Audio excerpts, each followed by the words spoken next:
Friend shows me it's all or nothing.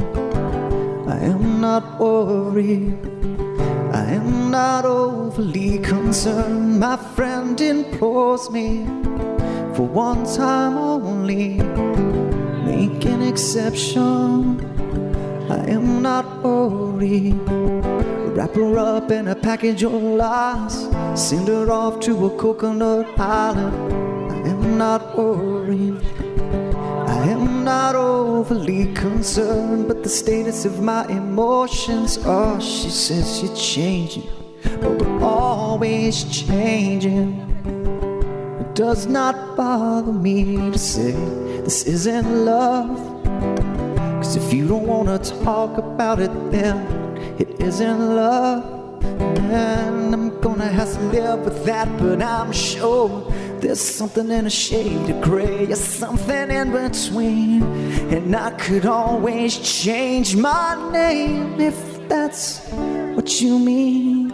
A friend assures me it's all or nothing, but I am not really worried. I am not overly concerned. You try to tell yourself the things you try to tell yourself to make yourself forget. To make yourself forget. I am not worried if it's love. But then I start to think about the consequences, and I don't get no sleep in a quiet room. And this time her kindness falls like rain, it washes me away. And Anna begins to change my mind. The seconds when I'm shaking leaves me shuddering for days. She says I'm not ready for this sort of thing, but I'm not gonna bend, and I'm not gonna worry about it anymore. I'm not gonna bend, and I'm not gonna break. I'm not gonna worry about it anymore. No, no, no, seems like I should say, as long as this is love, but it's not all that easy. So maybe I should snatch her up in a butterfly net, or I could put her down on a photograph album. I am not worried, 'cause I've done this sort of thing before. I start to think about the consequences. She can't stop shaking, I can't stop touching her. And this time her kindness falls like rain, it washes me away. And Anna begins to change her mind. And every time she sneezes, I believe it's love. And oh Lord, I'm not ready for this sort of thing. She's talking in her sleep, it's keeping me awake. And I begins to toss and turn, and every word is nonsense, but I understand it. Oh Lord, I'm not ready for this sort of thing. Her kindness bangs on, it's moving me along, and it begins to fade away. She's chasing me away. Jim Dunaway, Lance Taylor, Ryan Brown, and Rockstar. Live from the Birmingham Racecourse Casino Studios, the next round, presented by Bud Light, is on now.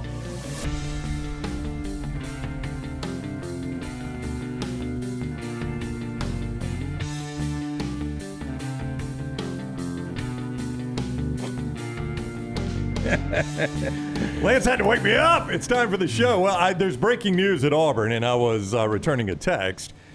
Is it breaking news? It's breaking news. This is not somebody getting fired or anything like that, but it's something that was discussed Bruce on our show. Pearl has not taken the Kentucky job. No, nothing like that. But somebody was texting me to make sure I saw it. I just got to say this. Like, I was on the Peloton this morning, and they asked Seth Greenberg, Who would you hire if Dan Hurley's not going to take this job?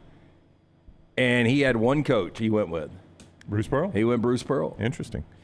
Well, we got to talk about that today because there's news on that front. I am Ryan Brown. That is Lance Taylor. Jimmy Dunaway. It seems like you've been in Phoenix for a month. You could give me. You don't have to give me a birthday gift or Christmas gift or anything. Just you not being ready to go at the start there, sending out breaking news, earbuds in an LT, having to tap you on the elbow. That's the gift that he snapped at me. He snapped at me like my grandma. Like I'm talking to church. Lance is treating me like I'm talking to church. I had to get his attention. Yeah. I mean, that's like when I'm there and I snap one time or clap or tap the desk, you guys give me a hard time. Well, I like Lance better. I like Lance better than you. I'm not condescending. I'm just letting him know it's 9 o'clock. Hey, I was thinking this morning, I don't know what made me think about this. I was like, it feels like Dunaway's been in Phoenix for a month. I know it's got to feel that way for you, too. Oh, my goodness. Well, L.A. before that, and Little T was in Spokane. We got back, because we're in downtown Phoenix. Fan Fest is tearing down this morning. And we were staying with the Bama Boosters and the Alabama team Overflow Hotel 3 blocks away. So we have to Uber back and forth down to the arena. And LT, Brownie, you've been there. It's in Glendale. There is traffic because that's the road also to L.A. It's just a zoo to get in there. And then you got 74,000 fans last night trying to get back home. After we did our work and everything, we are sitting down surrounded by Yukon fans celebrating in our lobby to tape an Uncorked, a Taylor Swift joint, a podcast that she does. Taylor Corn, not Taylor Swift. Taylor Swift. Oh, boy, I wish we had Taylor Swift on this platform. Yeah, if you can get Taylor Swift on our platform, we will sign you right up, Jimmy. This is all making sense now. Yep. So Taylor Corn joint, Uncorked. So we're taping one at 1 a.m. Pacific time. Woo. So you do the math. That's 3 a.m. y'all's time. We finished that thing after I've spilled a glass of red wine on this wonderful couch in the lobby. And it's delirious this morning, boys. Yeah, it's about 3 hours. About 3 hours of sleep, and it's been a long tournament. But boy, it's been a fun basketball season here on the platform. And I thought last night's game was entertaining for a bit, but Yukon just has more players than Purdue did. I don't know. We're going to get into that. And we got developing story with coaches, and we got the Kentucky job opening. We got Nate making a statement. We got Auburn doing stuff. So I'm ready to sit back and go with you guys for an hour before I get on the plane and come home. Dunaway's coverage there in Little T, presented by MyBookie, MyBookie.ag code next round, MyBookie.ag code next round. Rockstar, if we could, let's play this cut. Charles Barkley. We'll start with cut 7, Rockstar. Charles Barkley with us on the next round. Sometime last year. Here's what Charles Barkley said to us on the next round, and then we'll follow it up with what John Cohen just sent out. Here's the round mound to rebound with us. The only thing I got to do, I got to get my Auburn Tigers into Nike gear and get out of that Under Armour stuff. So that's what Charles said. And then news broke today that Auburn is, in fact, going to Nike. So Rockstar, cut 6. This is what John Cohen just sent out a few moments ago, the Auburn athletic director, after saying on our show, basically, all but saying Auburn is going to Nike. Here's the tweet John Cohen sent out. It's John Cohen's phone. I'm going to narrate for those of you just listening now, watching. A text from Charles Barkley asking for updates. A check from Bo Jackson asking for updates. A text from Tim Cook asking for updates. And he simply responds, WDE. And they have just announced that Auburn is moving to Nike. That's not a huge surprise. No, the least best kept secret out there. When we were a week ago today, we were down on the plains, and the buzz was this was going down, this was happening. We talked to John Cohen about it.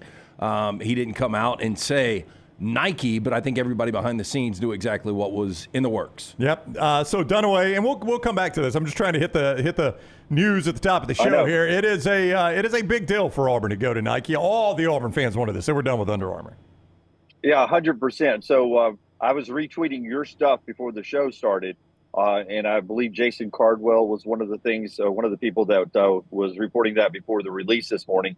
Is it? I don't want to say just Nike because that's what Alabama is too, but is there a jump man level to this, or is it just a Nike school like a lot of programs in the country? And I know it's a big deal for Auburn fans to be back, but I felt like some of them were thinking it was going to be one of the premier Nike schools, one of the elite top 4, 5, 6, however many have the Jumpman logo. Yeah, the John Cohen quote, "We are excited to enter this new partnership with Nike, a brand that consistently champions athletes and sports around the world. We are appreciative of their strong support throughout this process. We believe our 10-year agreement beginning in July 2025 will continue to elevate Auburn and best serve the student athletes, our university, moving forward." So 2025 is when it starts, so one more year of Under Armour. It does not say Jumpman, it just says Nike, so I'm presuming it's going to be the Nike swoosh is what it's going to be. Yeah. Well, I wonder if it's a calendar year 2025, because that means Bruce's first home game at Neville would unveil new Nike uniforms. It says July 2025, okay. yeah. Okay. Yeah, July. Yeah. So I probably should have read that release before I started questioning. Yeah. So it should be football season of 2025 when you see that. We'll come back to that. Dunaway was at the game last night. We'll discuss that in a moment. First, Hemp Hill Services, LT. It's about to warm up. Need to make sure that AC is working right. Yeah, 229-2090. That's 205-229-2090. Trust the name. Birmingham has trusted since 1954. Whether you experience plumbing, heating, or cooling issues in your home or business, they are ready to serve you. Hard to stop a train. Call Adam, Chad, Andrew, the guys at Hemp Hill Services, 205-229-2090 or hemphillservices.com. So the game last night you attended, Dunaway, I saw it described this way. Iowa and South Carolina played for the women's national championship. Iowa had the best player on the court, and South Carolina had the best 9 of the remaining 10 players on the court. Right. Was it that last night? Did Purdue have the best player on the court, and then Yukon had 9 of the or 5 of the best, whatever it is? Yeah, I mean, Braden Smith's really good. Had a terrible game against NC State, bounced back a little bit last night, but, I mean, that's what it looked like. And I'll tell you, really, the turning point, and I know there was a shift on what Dan Hurley did defensively, but when Purdue finally got up with 8 and change left, and you had that exchange between Edey and Hurley, and the next thing you know, they're up 9, and he goes almost 15 minutes without a basket. And that really was the turning point.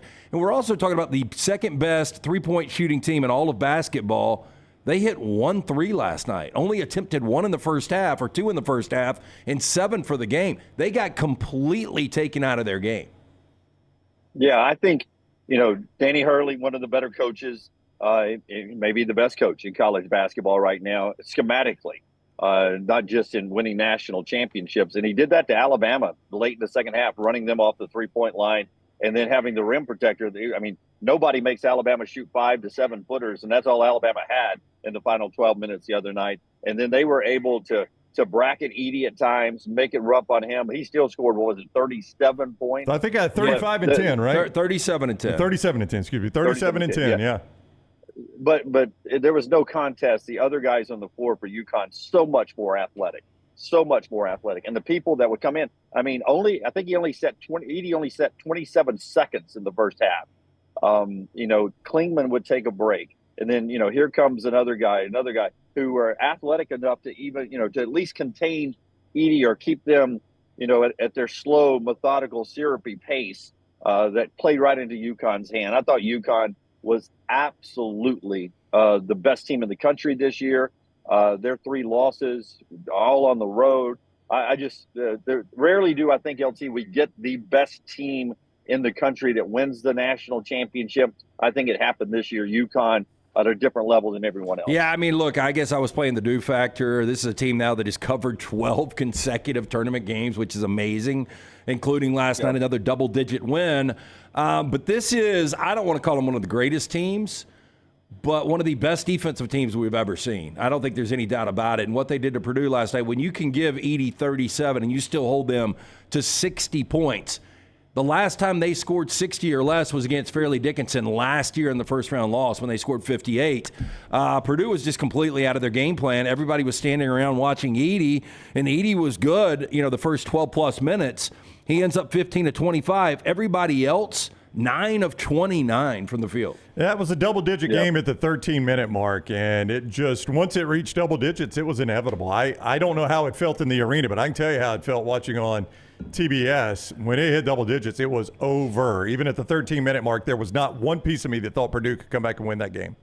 Yeah. And even Alabama on the semifinal game, they got it back to 67-61. And you thought, okay, one defensive stop right here or a bad possession by Yukon, and Alabama could make this interesting down the stretch. But Purdue never had that one last gasp. And much like against Alabama, Purdue could not match Yukon in the final. For them, 13 was final 12 minutes for Alabama. So Yukon's the national champions.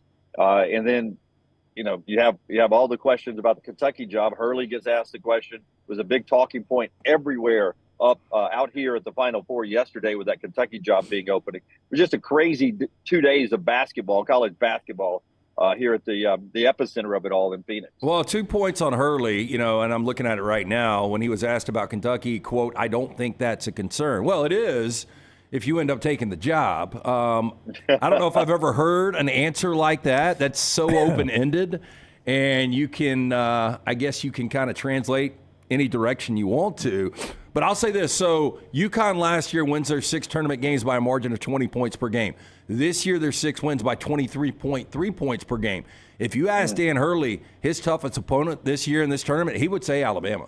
Well, I mean, they played them better than anybody, I would agree. And I was just having that conversation in the hallway. I mean, it is no – I mean, you still lost in the first game of the Final Four. No matter how well you played them, you lost the game.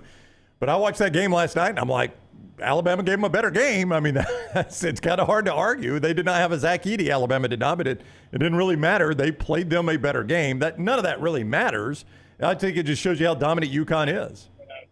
Yeah, I do. And, I think we all I know you don't, LT, and I don't think you do either, Brown. I will say I do it. I don't give Yukon enough respect as a blue blood in college basketball. But when you talk about 6 national championships since 1999, I don't know why we always go Kentucky, North Carolina, Duke, and those guys first. How is Kentucky still in that conversation when Yukon has won 6 since 1999? Kentucky's got 8 overall. Yeah, you're confusing blue blood and new money. Yukon's new money. They are. That's new money. This is over the last 25 years. Yeah, they did not go to a Final Four until 1999. It is new money now. New money spins good. It spins good, don't it? So I mean, they got new money, but they are not a blue blood. But it's okay. I mean, it's okay. Somebody's got to be new money, man. Yeah, up until 1990, they had won 1 tournament game in their history. Yeah. Oh, I understand, but now in 25 years, and at some point it'll be 50 years, and then when do they become old money, Brown, would be my question. I don't know. But, Florida State, Miami, Florida, they never became old money. Yeah, I would tell you this. I just, if I'm Danny Hurley and you're telling me Kentucky, I'd say to you, why do I want to go to Kentucky? When I'm sitting here, we're spitting out 3 different coaches since 1999 with 6 national championships. Now do Kentucky. Well, I don't know if UConn can keep up with this. I heard, again, Seth Greenberg, and I don't know if you heard this, Dunaway, but they asked him one coach to take this job, and he's like, Bruce Pearl is the guy I would go after. But he was talking about UConn's. Wow. Yeah, that's what – because I thought, it was going to be another coach in this state. But, I mean, this was of any coaches. They were like, if Dan Hurley doesn't take this job, who would you target? And he was like, Bruce Pearl. Bruce Pearl is the guy.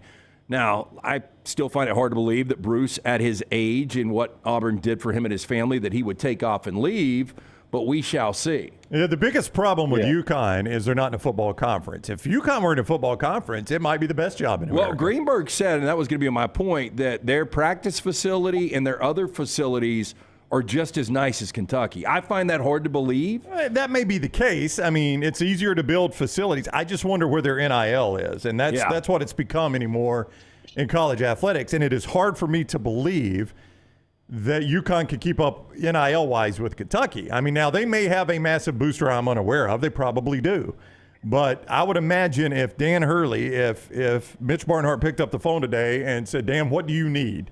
He says, well, I need $10 million for me and X amount for my staff. Done. What do you need for NIL? I need $8 million or whatever that number is. I think Kentucky could do that.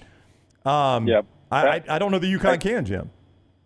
Yeah, I know we'll get eventually to some of the things I reported yesterday, but even even at Alabama, who's in a football conference, NIL is a discussion for the basketball coach. And, NIL is where it's at. So I don't know where Yukon is NIL wise. And I don't know how far up the season ticket booster chain was. The guys I was talking to at breakfast 2 days ago, or yesterday, whenever it was. I've been out here so long. But they kept talking about the gap. And I don't think they were talking about, overall. I don't think they were including football and everything else. I think they were talking about their passion, their basketball, and how it was hard for them to keep up with the Joneses. But so far, so good for them. Yeah. In the NIL world, they've got 2 national champions. They've found a way to do it right now. Yeah, I just wonder if they can maintain this. We were talking to somebody yesterday about Alabama players returning, and I won't say the specific player, but they said they heard the number was $250,000. That sounded really, really light to me based on who the player was. If that's Mark Sears, you'd pay it today. I don't know who the player is, but if it's Mark Sears, you pay it today. But I also heard that there's kind of a ceiling when it comes to NIL at Alabama. Yeah. And my thing is, you can't fault a kid. $250,000 is a lot of money. Yep. But if a kid can make $750 at another school, and that kind of becomes this issue. If Alabama is limited, if UConn's limited, I just don't see a world where Kentucky would be limited when it comes to NIL. Not in basketball. And let's talk about that because Dunaway did some digging last night, and we'll talk about that in the next segment as it pertains to Nate Oats and Alabama and the NIL. First, tell them about Redmont, and then something I learned about NIL in this game I did not know until this weekend. It seems like our friend Charles Barkley was all over Phoenix. I know that he's kind of the mayor of Phoenix, but I saw Redmont vodka plastered all over the place. I know you guys went to one of the parties. 8 times distilled, gluten-free. It's a locally owned and operated product. Fantastic vodka. If you've never had it before, try it out. Ask for it by name at your local bar or restaurant. If they don't have it, tell them to get it. Available in 22 states. It is Redmont vodka. Did you see Barkley? I can't remember if it was pregame or halftime, talking about all the idiots out looking up at the eclipse. I couldn't believe it. I had to. I was at a local hospital yesterday, right? And I was like, if somebody gets shot and they come in here, there's not going to be nobody in the hospital. Everybody's out looking at it. Everybody was in the parking lot. I never looked up one time. I was vacuuming out my car when it happened, and I mean, it got darker, but that's what Charles said last night. Dunaway, he's like, y'all all seen it be dark before. I don't know why you had to walk outside and look at it. Yeah, and somebody was like, you'll never see it again. I'm like, I don't care. Actually, 2045 Rockstar, is that right, when it's coming back? Something like that, yeah, 2030s, 2040s. Yeah, Dunaway, you think you'll be there? I don't like making predictions like that, Brownie. I'll jinx the heck out of the Braves, but I'm not going to make predictions on whether I'm here in 2045. I will tell you this, though, that did we just have a pretty big one in our final years over at Jock? No, it was just a couple of years ago. I mean, was it 2016, 2017? Oh, was it that long ago? I think so. Okay. What year? I think like 2016, 2017. It seems like it's been more recent than that, but I don't know. Yeah, we were doing, it was back whenever we were handling off the record social media for Redmont Hotel. No. Because I remember having to send out the. Remember how bad they hated that? Yeah, they did. Yeah. Wait, what? Yeah. What does Hulk's birthday have to do with renting out a suite here at the Redmont? 2017, you say, Rocky? That's what the chat room says, too. 2017. Okay, right. All right, Dunaway. 2017 was the last time. Yeah, it was 2016, 2017 when we were handling that. Yeah. So I'm sitting here going, well, that was just 7 years ago. So you're saying I'm not going to see any kind of a partial eclipse, by the way, I've never been in the full line of it. I've had to travel somewhere else, so I think I'll go to the pearly gates. Okay, with a bigger deal is volcano erupting, tsunami. Yeah, don't get a lot of the volcanoes erupting. You don't get a lot of tsunamis. That's true. Which is good. A good point. By the way, I think the next time, if I saw this right, the next eclipse, actually Alabama is in the path of totality. If you live long enough, Dunaway, so you could see it if you so desire. Doesn't appeal to me. I'll go play golf that day, but I hope I'm in Montana. State bet: Alabama or Auburn basketball national championship, or in the path of totality for Alabama. Interesting. I like that state bet. May not have to pay it off. I mean, we're talking 2045. Yeah, I mean, if we just so 20 years, we had 10 different champions over the last 20 years. If you get 10 more, you got to figure some of those blue bloods are going to be in the mix. I don't know. I probably would feel better about the eclipse. I'm rolling with the Tigers, baby. Speaking of NIL, UAB or Sanford. Speaking of NIL, real quick, did you guys know Zach Edey cannot participate in NIL because he's here on a visa? Yeah, I did not know that until this weekend. You know who told me that last night? Who? Maddie. Yeah. She was like, this Zach Edey kid can't get any NIL money. And I'm like, you got to be kidding No, that's me. wild, though, isn't it, Dunaway? I mean, he's from Canada, so he's here on a visa, so he legally cannot participate in NIL. I did not know that till this weekend. But that's why Alabama played Purdue outside of Toronto this year. He got a portion of the gate receipts up in Toronto this year. So that's why they had that game. And there was another Canadian player from the area. Remember, there was another game that was played outside of Toronto. I don't know if it was the same weekend. Matt Painter seems like a great dude, but you got to go below board on this. And Edey was paid. Because this is a guy that he would have slipped in the second round last year just as a project. And everybody was asking, man, why is Edey not coming out? Well, a lot of people said because he's not going to be a first-round guy, but he can make a ton in NIL. So I never knew that till yesterday. I didn't either, and a lot of people are saying it's one of the reasons Bediako left Alabama, which I just did not realize Bediako was only here on a work visa. I mean, I guess it makes sense. Obviously, he's Canadian. Yeah, I guess that's the other guy I was thinking about, that Bediako was going to get some of the gate receipts if he'd hung around. Yeah, maybe that's why. Does anybody know where Bediako is? I have no earthly idea. I know I would assume he's playing overseas, but. Hey, we'll talk about Nate Oats, Kentucky, Dan Hurley, all of that when we return. That was just part of a wild day yesterday. The Next Round Golf Card is here, though. Your chance to play 4 area golf courses, just $99. 18 holes of golf and cart at Limestone Springs, Cross Creek, the Meadows, and the newly renovated Historic Woodward Golf Club. It's all presented by the Urology Centers of Alabama. $247 for just $99. $247 value. You get it for $99. Or the Next Round Deluxe Golf Card, just $119. All 4 courses with card. Exclusive Next Round Golf t-shirt, koozie, golf tees, and a sticker. No restrictions. The card is good through October 24. Supplies are limited, so jump on now. Nextround.store for the golf card. Nextround.store. Nate Oats, Dan Hurley, Kentucky, all of that when we return on the Next Round. Call the Next Round now at 205-734-0923. NASCAR is returning to Talladega Super Speedway for the 2024 Geico 500 weekend, Saturday, April 20th through Sunday, April 21. Guarantee your 2024 Geico 500 weekend experience today by visiting TalladegaSuperspeedway.com or calling 877-GO-TO-DEGA. Enhance your race weekend by adding passes to the Talladega Garage Experience, presented by Cool Ray. It is the Geico 500 weekend, Saturday, April 20th and Sunday, April 21st. Guarantee your spot now, TalladegaSuperspeedway.com or 877-GO-TO-DEGA. Golf season is here, and if you're looking for a great golf course with affordable rates, you need to check out the newly renovated Woodward Golf Club. Woodward Golf Club is a semi-private club with membership opportunities available, but is also open to the public. You can book tee times online at this hidden gem by going to golfwoodward.com. For only $195 per month, you can enjoy unlimited golf 7 days a week. Membership includes discounted cart fees, unlimited range balls, and the use of our practice facilities. For more information on memberships and the course, check us out online at golfwoodward.com. Hey, you. Days warming up, looking like spring. And at New Balance Birmingham, we've got the thing. What pops and what's fresh? Check the selects. Come together at New Balance Birmingham on Highway 280, right next to Chick-fil-A. New Balance Birmingham, we got now. Hey, Lance Taylor from the Next Round to tell you about our friends at Gutter Cap. Gutter Cap's that patented aluminum cover system that fits over most existing gutters to keep out debris and eliminate that gutter cleaning. It's backed with a lifetime warranty, almost 20-year service record right here in Birmingham. Stay off that dangerous ladder forever. 45% off the retail price now if you call guttercapbirmingham.com. Call my good friend Chris Stewart now, 205-823-2212. Cap it, don't snap it. It's Gutter Cap. Birmingham, your back-to-back champion Birmingham Stallions return to Protective Stadium on Saturday, April 13th as they take on the Memphis Showboats. Enjoy the Fan Fest, on-field opportunities for the kids, and elite professional football. There is something for fans of all ages. Tickets start at just $22. You can buy yours today at theufl.com. With only 5 home games this season, don't miss your chance to cheer on your Birmingham Stallions. Let's pack protective, Birmingham. The road to the Indy 500 runs through Birmingham, April 26th through 28th. The fastest IndyCar drivers in the world, Castroneves, Dixon, and Newgarden, will put their skills to the test with one goal in mind: victory.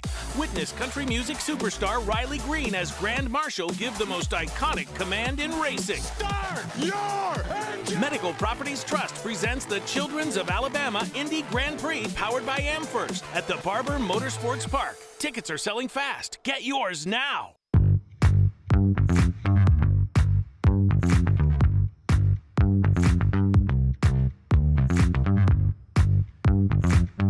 All right, we continue on the next round. Obviously, the national championship game last night, but maybe as big a story in college basketball, or the second biggest, however you want to say it, is the presumptive job opening at Kentucky. There's been nothing official on this yet. It's still all just the reports that John Calipari is going to Arkansas, but everyone says something official will come today. Yeah, look, and you got to figure that Mitch Barnhart in Kentucky, they're targeting Dan Hurley. Why would you not right now? You've got all the money in the world to do this. I know we're about to get to the sound bite. I'd like to see Dan Hurley take this job. Well, he was asked about it last night in the post game. We always grade these on how we think the coach handled it. What did the coach say? What did he not say? So here's the clean slate for you if you have not seen it. Dan Hurley last night after winning the national championship. You said out on the court something about Yukon giving you all the resources you need. Can we interpret that to mean you intend to be back at Yukon next year? You're not going to entertain any conversations with anybody else that might have a job coming open tomorrow? Yeah. I don't think that's a concern. My wife, you should have her answer that. We can maybe arrange a press conference for Mrs. Hurley in the morning. Congratulations, Coach. Yeah, thank you. Yeah, she'll answer that question better than I can. Yeah, shit. That's the old laugh and deflect, which is one way of handling this, is laugh it off, deflect. And just because a coach doesn't say a flat-out no doesn't mean he wants to go. But Dan Hurley probably knows I'm about to redo a contract here. Yeah, look, that shit-eating grin was options, Yep. is what it was from Dan Hurley. And I thought the way the question was framed was fair. No doubt. In those situations, you don't like to necessarily ask those questions because he's celebrating back-to-back championships. I think Dan Hurley, again, it's options, Dunaway. I think he'll sit back. You don't rush this. You see what the Kentucky offer is, what all's involved in there. And literally, it might be an offer that is too good to refuse. Yeah, I mean, you could go ask Mrs. Hurley. Miss Hurley may say, I've always wanted to own a horse farm and get into thoroughbred racing, and we're better to do that in Lexington, Kentucky, and they're going to double our salary. I mean, that may be her answer. I mean, he just said, go ask Mrs. Hurley what she thinks about that. Yeah, that could have been her answer. Maybe she's always loved bourbon and wants a nice little cottage by the Bourbon Trail in Kentucky. I don't know. I think he is the guy right now in college basketball that you would say, if I'm starting a program, he's the guy. I know you get to Nate Oats, in my opinion, pretty quick because of age and everything, but I don't know about you guys. Any coach in college basketball, I think he's the guy you would want if you were just starting generic college basketball league. He's an acquired taste, but if he's my guy, I think I can probably acquire the taste. Yeah, I would agree. Yeah, I think from the outside perspective, he looks like a complete dick. The guy obviously knows what he's doing, but if you take away these 2 years, and I know you can't, his final year at Rhode Island was really good. Won a tournament game, and I think he won 27 or 28 games there. But outside of that, he hasn't had any blow you away years. In his first couple of years at Yukon, didn't even win a tournament game. I know he was building it. That was a messy situation, though, taking over from Kevin Ollie, too. And I've got this coming up in 4 downs, but I think there's other coaches that are better than Dan Hurley. Oh, interesting.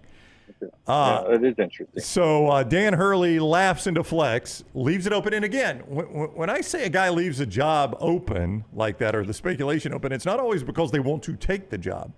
They just know they won't leverage for something. For Dan Hurley, it might be more NIL. For Dan Hurley, it might be more salary for his assistants. It might be more salary for him. He just had a deal last year, but it can always go up, right? I've just won you another national championship. You never know, Dunaway, what a coach wants. And we're about to talk about Nate Oats in this aspect. But with Dan Hurley, you never know what a coach wants. And one way they get it is the threat of, you know what, if I don't get this, I can always take the Kentucky job. And sometimes that just is unsaid, but as long as you leave it lingering out there, the AD has to deal with it. Well, we know what every coach wants. It's more. They want more. More of what? More of everything. Yeah. If they've got this, they want that. If they've got that, they want that. They just want more. But I think, the biggest story in our world was Nate Oats yesterday, was Alabama basketball. Well, there's no doubt about that. Let's talk about it after I remind you, Greg from Pell City. His actual name is Greg Nelson. Good dude. And he can get up on that roof for you. And no cost roof inspection for you to let you know if you need that roof. If you have storm damage, he can help you as well. I'm going to give you a cell number. You can find him on Facebook, Greg from Pell City as well. 205-542-3531. That's 205-542-3531. Greg from Pell City, Storm Restoration Roofing. Let him check out that roof for you. Greg from Pell City on Facebook, Storm Restoration Roofing. All right, so yesterday, just before the game, Dunaway, you speak with some sources around Alabama basketball that tell you what? Well, first off, on this show, standing right in the fan fest I was yesterday, I said what? I said we need Nate Oats, if you're an Alabama fan, to make an announcement today before the national championship game that he's committed to Alabama. Said it on the show yesterday, 24 hours ago. And then as we get closer to time, I'd been talking to people throughout the day, and finally I had some people saying that through back channels and to the agent, people associated with Kentucky were gauging the interest of Nate Oats at Kentucky. And I stick by that reporting 100%. I stick by that they were going through back channels, gauging the interest of Nate Oats at Kentucky, to the point where they were reminded of there's an $18 million buyout, which is signed and in effect, and they did not bat an eye at that. And, anything that the back channel discussions were going on, there was never anybody from the Kentucky side that were batting eyes at any of it. So, doesn't mean Nate Oats was their top choice. Could be Danny Hurley, could be Scott Drew, but Nate Oats was on the list where, as these things happen, back channel discussions were being had about gauging Nate Oats' interest. And then the people I talked to said Nate does not want to leave Alabama. But here's what Nate does need at Alabama. He needs this and that. One of this was NIL money, more NIL money. And if you've got, as we just said, if you've got this much NIL money, you always want this much NIL money. And as you just said, when can you get from this to that? When somebody else is coming calling. So yesterday, I'm told the Alabama boosters had an opportunity to recommit maybe some more NIL money to basketball. And as you saw from the release from Nate Oats and Greg Byrne right before the tip of the national championship game, it looked like those boosters stepped up and satisfied what Nate Oats needed with the basketball program. So I don't think it ever was whichever one of the DEFCONs is the highest yesterday for Alabama basketball, but it was an opportunity there, as you see the release from Nate Oats and Greg Byrne on the screen. It says, I am fully committed to this team, this university. We have already accomplished some great things here, and there is nothing I want more for the University of Alabama than to win its first national championship in men's basketball. Despite any rumors to the contrary, rest assured that I will continue that pursuit as your head coach. And he finishes with a roll tide. Nicely put. And I thought you brought it up. That's what you really wanted to see yesterday, Dunaway. And I thought it would come sooner than later. And that's the best way to put everything to bed. I mean, Nate Oats is going to be your guy. We thought that when he's, had the contract with that massive buyout. So not a surprise there. I am fascinated to see how this Kentucky thing plays out. Oh, I am too, because it's still going to be hanging out there as soon as it is actually announced that it's open, but everybody assumes it is. I think if you're Nate Oats, Dunaway, this played out perfectly for you guys. So you get to cash in. He basically was given a Final Four contract before ever going to the Final Four. That's what Greg Byrne gave him. Right on the eve of the SEC tournament. It's what Alabama gave him. Agreed to it, signed it. Dunaway, as Nick Kelly of the Tuscaloosa News reported yesterday, that thing is signed. A lot of people are like, has he signed it yet? It's signed. You retweeted that. Scott is showing you what Nick tweeted out, the images of Greg Byrne, Stuart Bell, the school president, and Nate Oats signing it twice. So it is signed, that contract, right before the SEC tournament. So nice, he signed it That's twice. right. But hey, for that money, I'll sign it 3 times. Yeah, baby. what is the annual salary? And the only reason I'm seeing so many numbers right now. Yeah, it's one of those averages. I think it starts in the high 5s and goes up to the mid 7s. Yeah, which it's top 5 college basketball money. I was looking at Dan Hurley's current contract earlier that he signed last June after winning his first national championship. He's making $5 million a year right now. There's a difference in SEC money and Big East money. But that's still a lot of Big East money. It's good money, but you see how the difference is, right? So for Nate Oats, Dunaway, you get that contract before you even go to the Final Four. So you got that in the bag. But it's hard sometimes. Maybe if it were football, it'd be different. But it's hard sometimes to get your raise, everything you want for assistants, and NIL. Money is not growing on trees in Tuscaloosa. So you get your raise, and he probably got a little bump for his assistants too, maybe some more NIL. But then you go to the Final Four, and then the Kentucky job comes open. So now you've got all this newfound leverage where I think what you said is right. I think he probably went back to Greg Byrne and the Boosters, got more for his assistants and more for the NIL. This actually played out perfectly for him. It really did. And I'm also told yesterday, not one time did Nate Oats ask for any more money for himself. It was all about the program, because, they just worked out the deal for the contract. And, as things work in these things, if another school is willing to pay your buyout, then you could go back and say, hey, they're going to pay my buyout. So let's talk about what would keep me here. And you could ask for even more money if you wanted to, because I'm told if Kentucky gets their right person, we're talking $8 million a year north of that. If say a Danny Hurley wanted that, LT, and that's they were paying Cal a boatload of money, right? So if they had a guy they were targeting, they're willing to pay that kind of money at Kentucky. So, but I was told Nate it was never about his salary. It was about what's good for the Alabama program yesterday. What can be done to help them continue to maintain what they've got and even build it to a higher level. So I thought yesterday, the way it'll play out, and I know it will not play this way in Kentucky because we've seen this forever and ever. I thought yesterday was a win for Alabama. Maybe not necessarily over Kentucky, but it was a big win for Alabama basketball yesterday. Well, I think, you just look at in the totality of Alabama basketball, the program right now. Look, winning a national championship would have been great, but not only getting to the first Final Four, but locking down the greatest coach in school history for a long time now. If he's not going to take the Kentucky job, he's not going to take any job. Yeah, if he didn't let this hang out there just to see if he could get it, because Nate Oats could have let this go for 48 hours, probably. I don't know. How long do you think he could let this hang out there? I don't know. We'll see. Dan Hurley's about to let it hang out, I think. Yeah. I mean, this job is not even officially open yet. He addressed quote-unquote rumors, right? Not even reports, just rumors.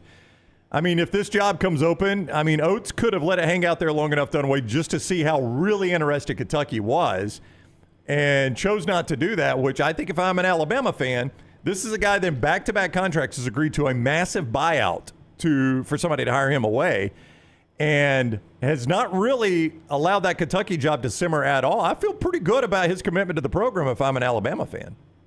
Yeah, because every hour, every day that you let it linger out there, it only hurts your program. Yeah. If you're planning on staying, you let it linger, then that's a chink in your armor, a little crack that water can seep in there. Calipari hasn't even left yet, and you see recruits dropping. You see players hitting the portal already because they know what's coming. If there's anything that's lingering out there, you don't know what would happen with recruits and or some of the players that are on the current roster. I thought it was well done yesterday by everybody associated with Alabama, the way they handled that.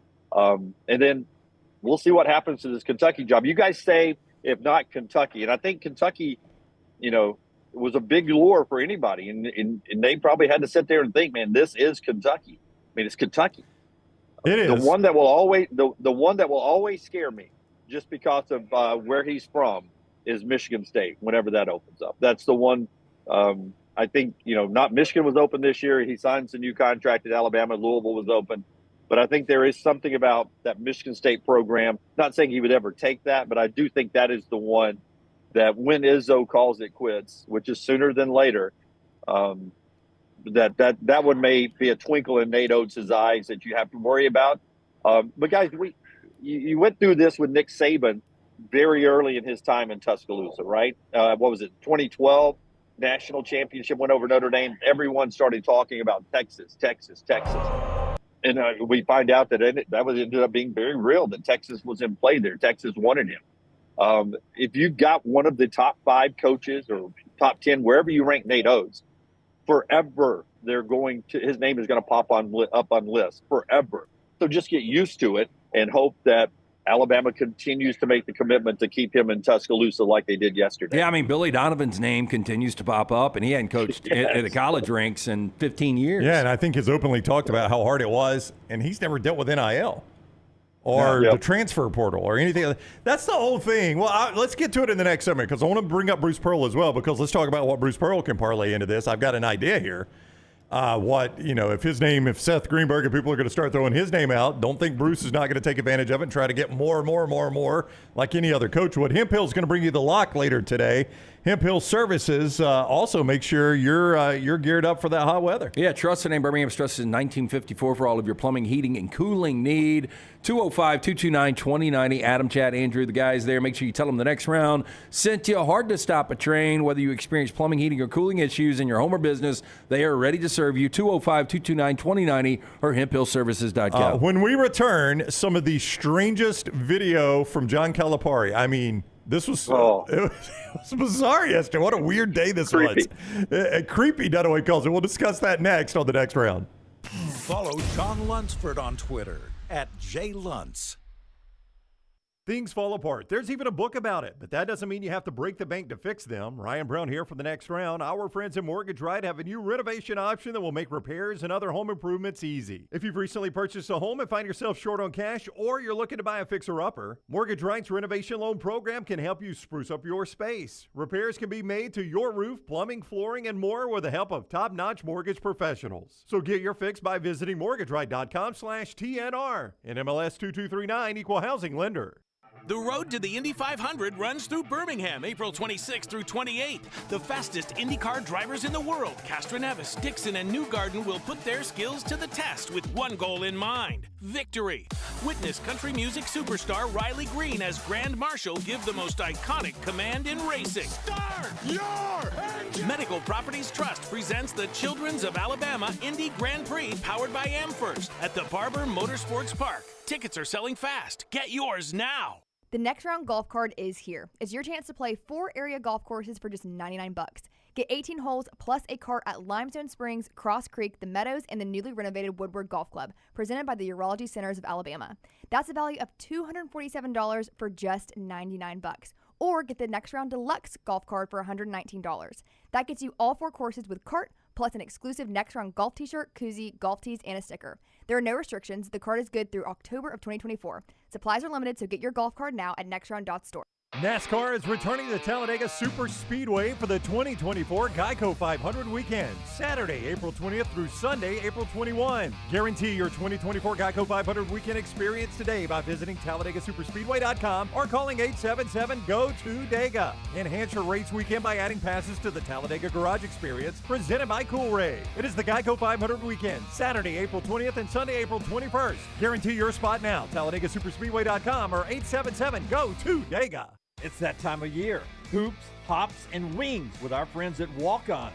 We're talking about the unbelievable madness of the best viewing and the best food in town. This tournament season, try any of the 3 local walk-ons in Trussville, Stadium Trace in Hoover, and also the Greystone location. A wonderful menu with original food, great drinks, but most importantly in tournament season, TVs everywhere, so you can keep up with how your bracket's burning. Your home for all the tournament action is Walk-On Sports Bistro.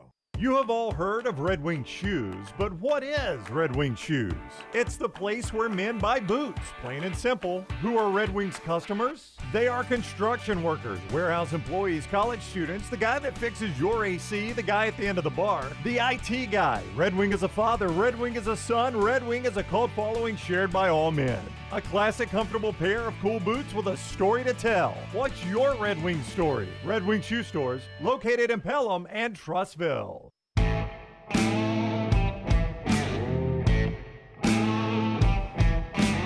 All right, we're about to show you John Calipari. If you've not seen this video from yesterday, WKYT and Lexington, Kentucky. So much going on in this video. By the way, I have not seen it. You have not seen this. No, you're so going I to get love to it. react. So much going on in this video. Lance, tell us about Michelson Laser Vision before we show it. This is what John Calipari, and then we'll go back to Phoenix with Dunaway and get reaction to this. It's already a strange look right there. Oh, just wait. Pushing a baby. No, it's not a baby. I don't think there is a baby. It's not a baby. I hope it's a bunch of cash in there. Hey, seems like everything is going up in price. Not for LASIK and Michelson Laser Vision. Dr. Jennifer and Mark Michelson have held the cost of LASIK steady at the pre-inflation pricing from 2 years ago. Call this number, 205-969-8100. Ask for Amy. Tell her the next round sent you. Ask her about the pre-inflation pricing. They're going to take care of you. If you've been procrastinating, thinking about LASIK, find out if it's right for you. Absolutely hassle-free consultation. Zero to lose to find out if LASIK is right for you. 205-969-8100 or MichelSonLaserVision.com. All right, on the day where everybody is reporting he's going to be the Arkansas coach, John Calipari, nobody's announced anything. He apparently has not informed his athletics director that he's even talking with Arkansas. And then this is where WKYT, hit it, Rockstar, WKYT finds him. Pushing a dog. Hey, Coach, you got anything you want to say to your fans or anything? Right now. Anything right now? You want to say anything to your fans right now? I'm good. Come on, Palm. Come on. My dog is walking me. Come on. There's John Calipari, the Kentucky/Arkansas head basketball coach. So much, pushing his dog in a stroller. Well, so, wait, I'm confused. So the other dog is not on a leash. No, there is a dog in the stroller? I think, Rockstar, if you'll go back to the start, I think the dog you see at the end starts in the stroller. I don't think he's out of the stroller right here. See what I'm saying? He's pushing him in the stroller. Now he's out of the stroller walking. Yeah. That dog looks capable of being able to walk. Yeah, so. You don't think you needed the stroller there? No. Yeah, he had him on a leash. That's how you make your dog lazy. Yeah, he's got him on a leash, right? Isn't he on a leash I got a dude around our neighborhood push his dog in stroller. Yeah. I don't get it. All right, so that's John Calipari. Dunaway rejoins us from out in Phoenix. Of course, his nice neighborhood, by the way. His coverage in Phoenix presented by MyBookie.ag. Code next round. Bet anything, anytime, anywhere with MyBookie.ag. Code next round. Dunaway, if you're pushing a dog stroller on a 4-lane highway, you want to be seen, right? You want people to see you. Yeah, and first of all, as a small dog owner, Charlie, you guys know his nickname. Yes. He walks great. Like he'll walk for however long I want to walk, and he walks at a great pace. Boom, boom, boom, boom, boom. Angus, lazy as crap. Like I have to get behind him and occasionally kick the asphalt to make a sound and remind him to walk. He loves to sit and let the breeze blow through his hair or sit in the sun and just soak up the sun. And he's got those short little legs. If I'm going to walk, say 3 miles, he's only good for about a mile. So I carry him sometimes until I make the loop back around to the house, and then I'll drop him off, and Charlie and I will keep going.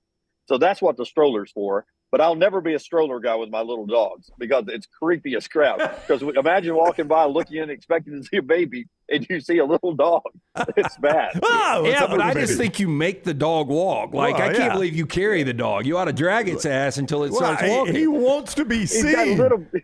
I'm getting to that, Brownie. Okay. I worked in Lexington. WKYT is the University of Kentucky station for years and years and years and years. I think now it has switched over to WLEX, but all the longtime Kentucky play-by-play guys and analysts on their pregame and postgame shows all work at WKYT. Remember our friend Buzz Baker? Oh, yeah. That was his station. So tied in with Kentucky. No doubt in my mind that John Calipari tipped them off saying, hey, if you want to send the camera guy over, and I'm going to be walking my dog at this time and to come over and ask me questions, and I will let people know that I'm here, but I'm not answering questions. What do you guys think is going on here? Why has this taken so long? Why is John Calipari being very public that he's still in Lexington? What do you think is at play here, Lance? I mean, I'm seeing right here sources Calipari finalizing deal with Arkansas. That has been for almost 24 hours now, that report. And I don't think there's a point of return. No, now. There's no going back. You've let this linger too long, right? I mean, and I think it was already contentious on both sides before Arkansas even came into play. So now I really think you're past it. Now, here's what's happening, guys. You have Mitch Barnhart, who, if he fires John Calipari, he owes him what? $33 million. $33 million, yep. Yeah. John Calipari has his deal under the table. However, he's got his deal with the Tyson brothers or the Tyson family, whoever's the Tysons. And as far as he drags this out, it hurts Kentucky, because already Nate Oats has made a statement that he is committed to Alabama. So mark one guy off your list there. Danny Hurley is getting asked about it now. And, if you start getting asked about it when there's no real discussions going on or nothing's finalized, it becomes pressure point on those other coaches they don't have a deal yet. Or maybe, it becomes uncomfortable where they stay where they are. Every second this lingers on, it's rubbing Mitch Barnhart's nose in it. Use a dog training term, LT. He's got Mitch Barnhart by the back of the head, and he's rubbing his nose in a pile of poop, trying to train him not to treat me the way you treated me at the end of this year. Matt Jones, Kentucky Sports Radio, reported there was a players' meeting at Cal's house yesterday. It suddenly got canceled, and then Cal went out and walked the dog. I mean, it's just such a weird deal up there. And I believe he's going to be the Arkansas coach. I'm just saying Arkansas would have loved to have announced this yesterday. Oh, yeah. I mean, they're dying to announce this, but still, there's John Calipari. Why do you not think so, Dono? I think they want to get this done as quick as possible. Well, yeah, but if the deal's already done, I mean, it's national championship day after national championship yesterday, and everybody's still talking about Calipari to Arkansas. So now you're getting a couple of days of coverage, and then on a slow period of time, what's today, Tuesday?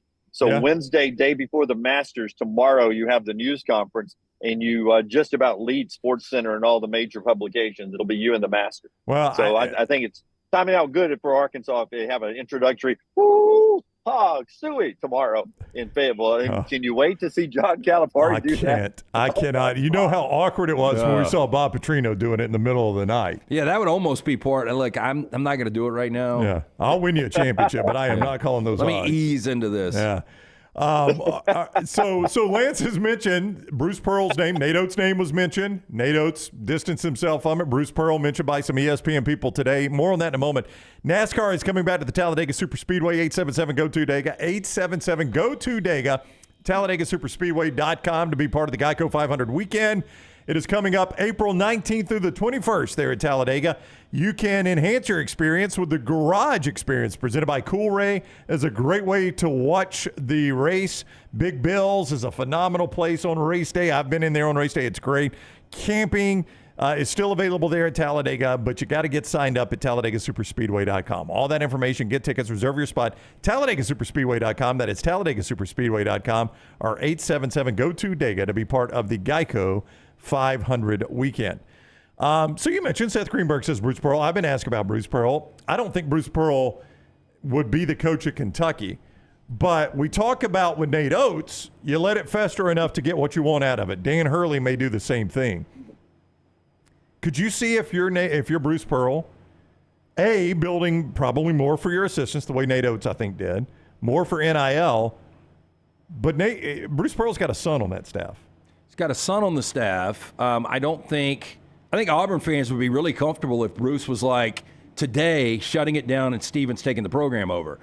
Bruce going to Kentucky, Steven is an unknown. Yeah, it would feel weird in that scenario. And I think Bruce is one of these guys that has wanted to get out of this Under Armour contract for a long time. They're finally out of that. That's right. And you're getting a lot of new money coming in. So this is like perfect storm. If I'm Bruce's representation, I don't know who it is. Do you guys know who represents Bruce? I do not. I don't. He's done a good job. Bruce Pearl is one of the highest paid coaches in college basketball. But I'd be on the phone and say, hey, John, you want to see some of the names that are being mentioned for Kentucky? Bruce is one of those names. I know you got a big deal with Nike. Yeah. We need X amount for the assistants. We need X amount for NIL. Dunaway, you don't do coach in waiting anymore. That was a trend that died very, very quickly. But if you're Bruce Pearl, I mean, I wouldn't have a problem with Bruce Pearl trying to parlay this into a guarantee that Steven is his replacement. I think if my sourcing is correct, he has a verbal deal already and would love that in writing, that Steven is the next coach. So I don't know if you can get that in writing, but from my sourcing, I think Bruce Pearl has been told before that Steven would be the next coach and that he would love to have it in writing at some point. So they don't call it coach in waiting, but they did create a new position for him. What is he, the assistant head coach? Associate head coach, yeah. I mean, he's climbed the assistant coach ladder is about as high as you can climb it right now at Auburn. Yeah, and I don't think Bruce Pearl is in the mix at Kentucky at all. I don't want to hurt his leverage or anything like that. The only way, the only way. Wait a minute, Jim Dunaway said you were in the mix before you start asking for stuff. Yeah, and that's what John Cohen's going to say to his agent. Yeah. I was watching Next Round, and Seth can say what he wants on Get Up, but I heard what Dunaway said. I just, Bruce has had probably opportunities in recent years after the Final Four to jump ship if he wanted to. At his age or not, I don't think he's in the mix elsewhere, unless somehow it was guaranteed Stephen took over right then. That was the best way to make that happen. But I don't think that's in the mix at all down at Auburn. And maybe it is a chance to get something in writing for Stephen to be the next head coach, which I know you guys agree. And I hope Auburn fans agree. I would love that because I think Stephen and those assistants are doing a lot of the heavy lifting here right now for that Auburn program. I think they do a lot of good work already for that Auburn program. I will say this. I did an interview with our buddy Mike Grace on his show with Bart Heitch, the former Mississippi State player. And they were asking about this, and I'm like, the thing you got to say about Bruce Pearl, and I don't know what opportunities he's even had to leave, but he's never really let this kind of linger. Like, I know the UCLA job has been open, that maybe he was mentioned for. The Louisville job just came open for a minute, but it's just never. I mean, I think Bruce has been extremely loyal to Auburn. I will always give him credit for that. I really don't know why it would change, especially at this age. He's 63 now. I think Bruce believes, Dunaway had him winning the national championship this year. He believes he can win a national championship at Auburn. So why not do something that's never been done before? Yeah, I really did thought they would be in the mix this year. I thought it would come down to them in Yukon, and that didn't happen. And I'm on the wrong end of this, I think, or a different end of the stick than you guys. I think Bruce, he's got 2 more seasons in him. And then I think he's going to do some other meaningful things in the world. And turn it over to Stephen. I would put 2.5 the over under, and I would take 2 as the number for Bruce Pearl coaching at Auburn. 2 more years, and then handed it over to Stephen. So quickly, he's 64. Would you agree with Dunaway? 2.5. Would you take the over or the under? Man, it's good. It's a good number. I think it's 2 or 3 years. I think that's about right. I learned from the best. From the best, LT. No, I think that's about right. And selfishly, I think we all want Stephen to get this job. And I think if Bruce stays 2 or 3 more years, Stephen will ultimately get this job. And, who knows? Stephen might take this thing and be, the next Dan Hurley. Well, and listen. Of course, it could be Pat Knight. It could be. It could be Murray Bartow. Murray did some nice things, but he was not Gene. In fact, I'm trying to think of a son that replaced a father where it was a smashing success. It just doesn't happen a lot, right? Yeah, when was the son? You've heard the first family of basketball is the Hurleys. Yeah. And, the dad was obviously a highly successful coach at the high school ranks, but I can't remember a son taking over, not even taking over, right now, Richard Pitino is a pretty good coach. The best father-son combo I can think of is Dick and Tony Bennett. Yeah, I'll give you that. There may have been one better than that, but that was not. Tony never replaced Dick. Dick was at Wisconsin. Tony was at Washington State, right? Well, and Dick never got to a Final Four. Yeah. So I can't think of a situation where you would point it out that way and say, "See, it's a great idea because of this." But if you're Auburn, for what Bruce Pearl has given you, he's made you a basketball.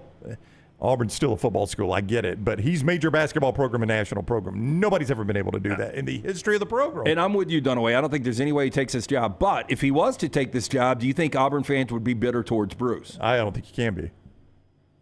Yeah, I don't know how fans will react, trust me, but I don't think you can be. Yeah, I don't think you can either. Well, you're talking legacies, though. What has Cal done to his? At Lexington. How does this play out? How's Calipari remembered? Does he ever go back to Rupp Arena? I don't. There was a time. Does the K or whatever? There was kind of a correlation of him and Saban about the same time, and the money they were making in respective sports. And Cal was kind of doing Saban things early on. And again, after that year 6, whatever flipped, and it just hasn't been the same. First 6 years were great. But, yeah, I do think the legacy's been tainted a little bit. And I think that's one of the reasons you're going to see this fire with Calipari. And he wants to make sure this last stop is nothing but success in Fayetteville. There's not a time that Nick Saban and his family will not be welcome back in Tuscaloosa. Oh, of course. Now, he's not going to another job. There's not a time that Bruce Pearl would not be welcome back at Neville Arena. And when Calipari, 5-10 years from now, Rupp Arena, I don't know what the response will be, because it has trickled to the end here, and now it's going out with some bad blood. Hey, 2024 is a new year. There are new ways to contact your favorite precision sports medicine orthopedic provider. The number, 205-512-3885. The website, precisionsportsortho.com/2024. You may have been struggling with that orthopedic injury. Let 2024 be the year you get it all back on track. Precision Sports Medicine, 205-512-3885, precisionsportsortho.com. All right, we're going to cut Dunaway loose here. Clay Travis is up next, but Jimmy D's got to go catch a plane. Tremendous work out of you and Taylor. Thank you to mybookie.ag for sponsoring all of this. Code next round at mybookie.ag. Bet anything, anytime, anywhere. Dunaway, you guys have done a great job, and I know you'll be happy to get back home. I can't wait to be sitting in that seat beside you guys tomorrow and all the other great things we've got planned out over the next month. I mean, it'll be SEC Media Days before you know it. Absolutely. Yeah, there's no doubt. Safe travels, safe travel. See you tomorrow. Hey, when it's posted, go subscribe and watch Uncorked. An amazing thing happened last night to Little T, and she tells the story on Uncorked. Did she cry?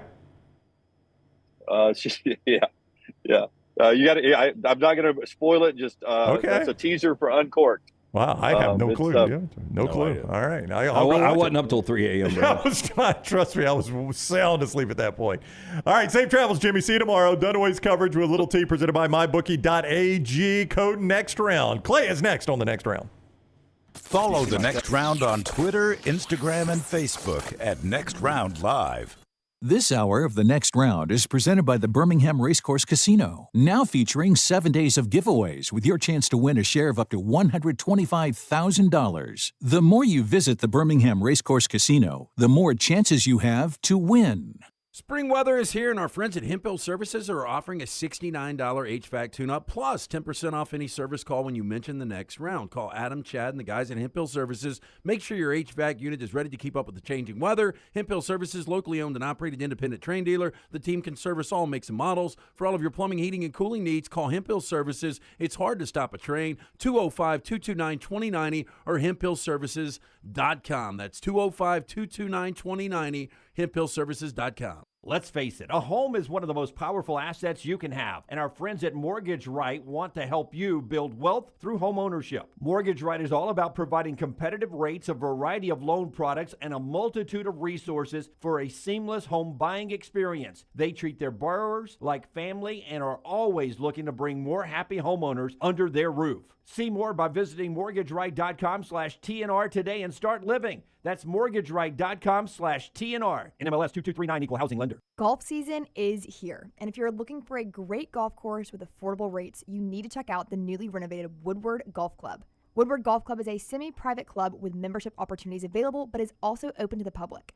You can book tee times online at this hidden gem by going to golfwoodward.com. For only $195 per month, you can enjoy unlimited golf 7 days a week. Membership includes discounted cart fees, unlimited range balls, and the use of our practice facilities. For more information on memberships and the course, check us out online at golfwoodward.com. The road to the Indy 500 runs through Birmingham, April 26th through 28th. The fastest IndyCar drivers in the world, Castroneves, Dixon, and Newgarden, will put their skills to the test with one goal in mind: victory. Witness country music superstar Riley Green as Grand Marshal give the most iconic command in racing. Start your engine! Medical Properties Trust presents the Children's of Alabama Indy Grand Prix powered by AmFirst at the Barber Motorsports Park. Tickets are selling fast. Get yours now. Start your day online with our website, nextroundlive.com, for the latest videos, podcasts, and college football stories. It's also a great way to stream the show or shop in the Next Round store. Stay connected by visiting nextroundlive.com. It's that time of year. Hoops, hops, and wings with our friends at Walk-Ons. We're talking about the unbelievable madness of the best viewing and the best food in town. This tournament season, try any of the 3 local walk-ons in Trussville, Stadium Trace in Hoover, and also the Greystone location. A wonderful menu with original food, great drinks, but most importantly in tournament season, TVs everywhere, so you can keep up with how your bracket's burning. Your home for all the tournament action is Walk-On Sports Bistro. Jim Dunaway, Lance Taylor, Ryan Brown, and Rockstar.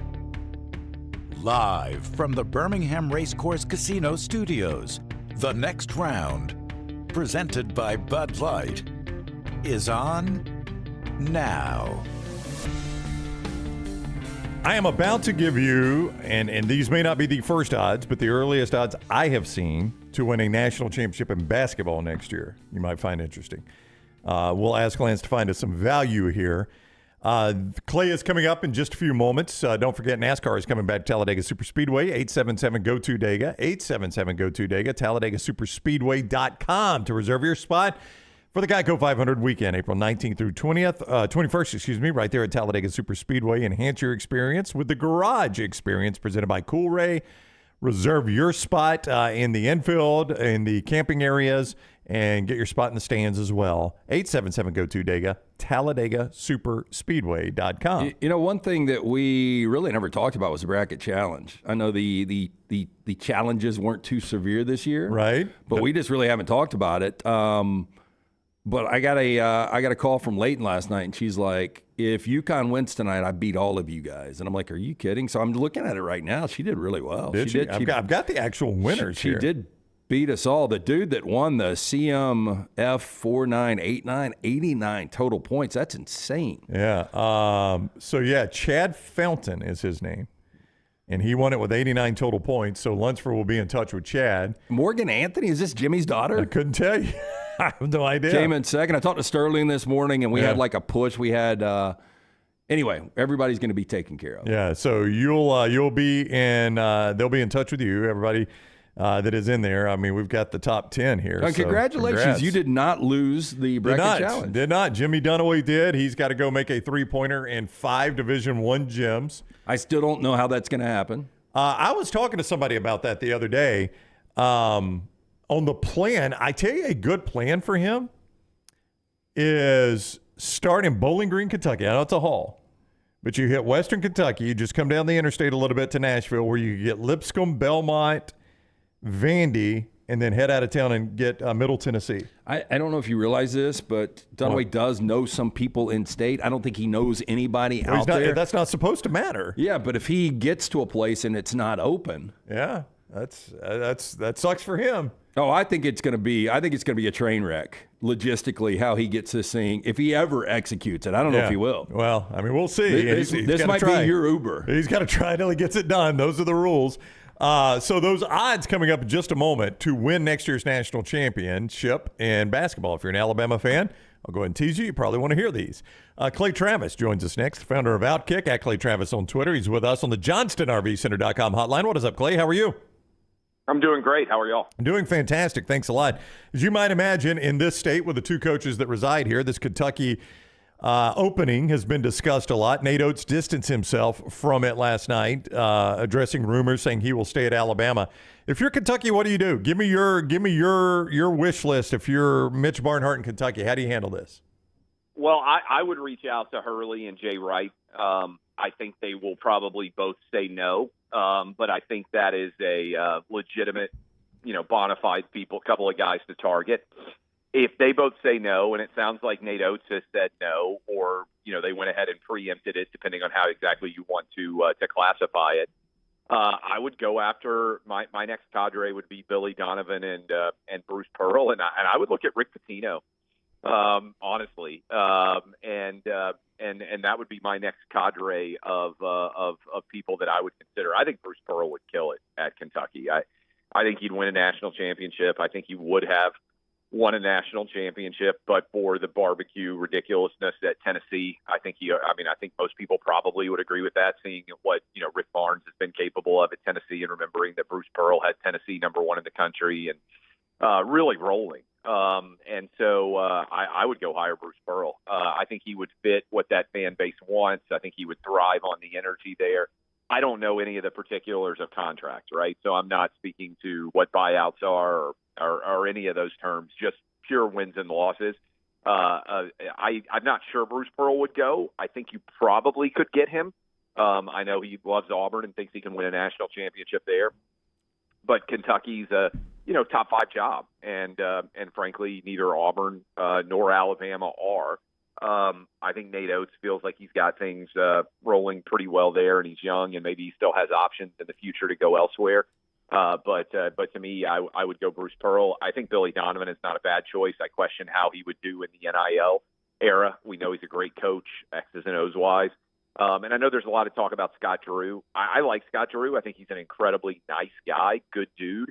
I'm not sure that he really fits that job at Kentucky, where basically, you guys know this, there are certain jobs where you're basically the president of a state, and that's different. And I don't mean governor. I mean president of the state. Way more people know who the head coach of Kentucky basketball is than who the governor is in the state of Kentucky. And so those are big jobs that have way more to do than just with what the day-to-day obligations and responsibilities of basketball might be. What is your take, though, on Cal going to Arkansas? I think, look, for whatever reason, this thing kind of fizzled out in Lexington. I think it was contentious on both sides. But I think this is going to be chip on shoulder, Cal, and I think he's going to use all this NIL money, and I think he's going to build a power in 2-3 years, and I think he's got a shot at winning another national championship. You? Yeah, look, I think he'll recruit really well at Arkansas. We know he always has. The challenge for him has not been talent. It's been figuring out how to mix all that talent together. I don't know how many NBA players he had on last year's team, 5 or 6, but they lost to Oakland that clearly has no team, no NBA talent on it, right? And so I think figuring out how to deal with the transfer portal, how to deal with NIL, how to deal with the 5-star one-and-done guys, I think you have to figure out how all of that balances out going forward in order for all of that to kind of come together. Clay Travis is with us, founder of Outkick, Fox Sports, at Clay Travis on Twitter. I asked this question before the weekend, and a lot changed with Cal going to Arkansas. Kentucky doesn't have a job now. And I've asked Jim and Lance, I'll ask you. Alabama just coming off the Final Four. I'm not asking the next school to go to their first Final Four. I think Tennessee's the easy answer there. I'm asking you the next SEC school to be in a Final Four. Who would you put your hard-earned money on?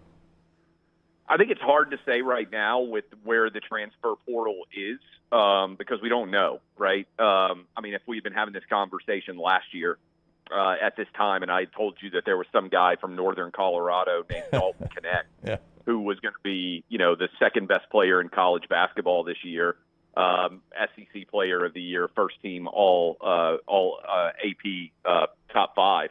I don't think any of you would have thought, oh, you know what, that makes total sense. And so it would have been hard to break down Tennessee's team.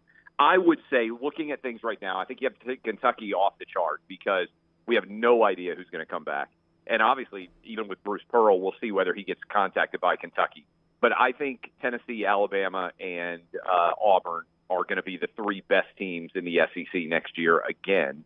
I think Florida will be there on the periphery.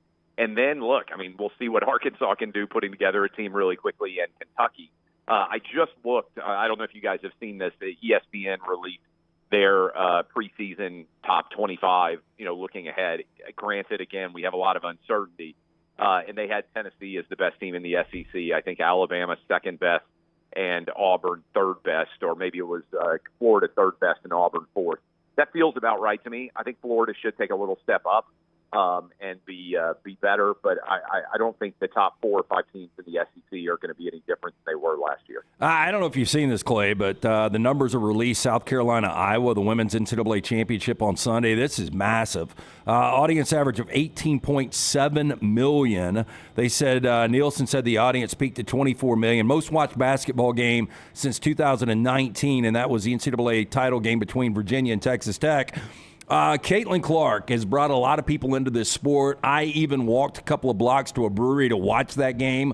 Can't believe I'm admitting that. With that said, weeks ago when she said she was going pro, I was really surprised. I don't think Caitlyn Clark is ever going to get the exposure that she got at Iowa at the next level. Why would she not come back and just feast on NIL?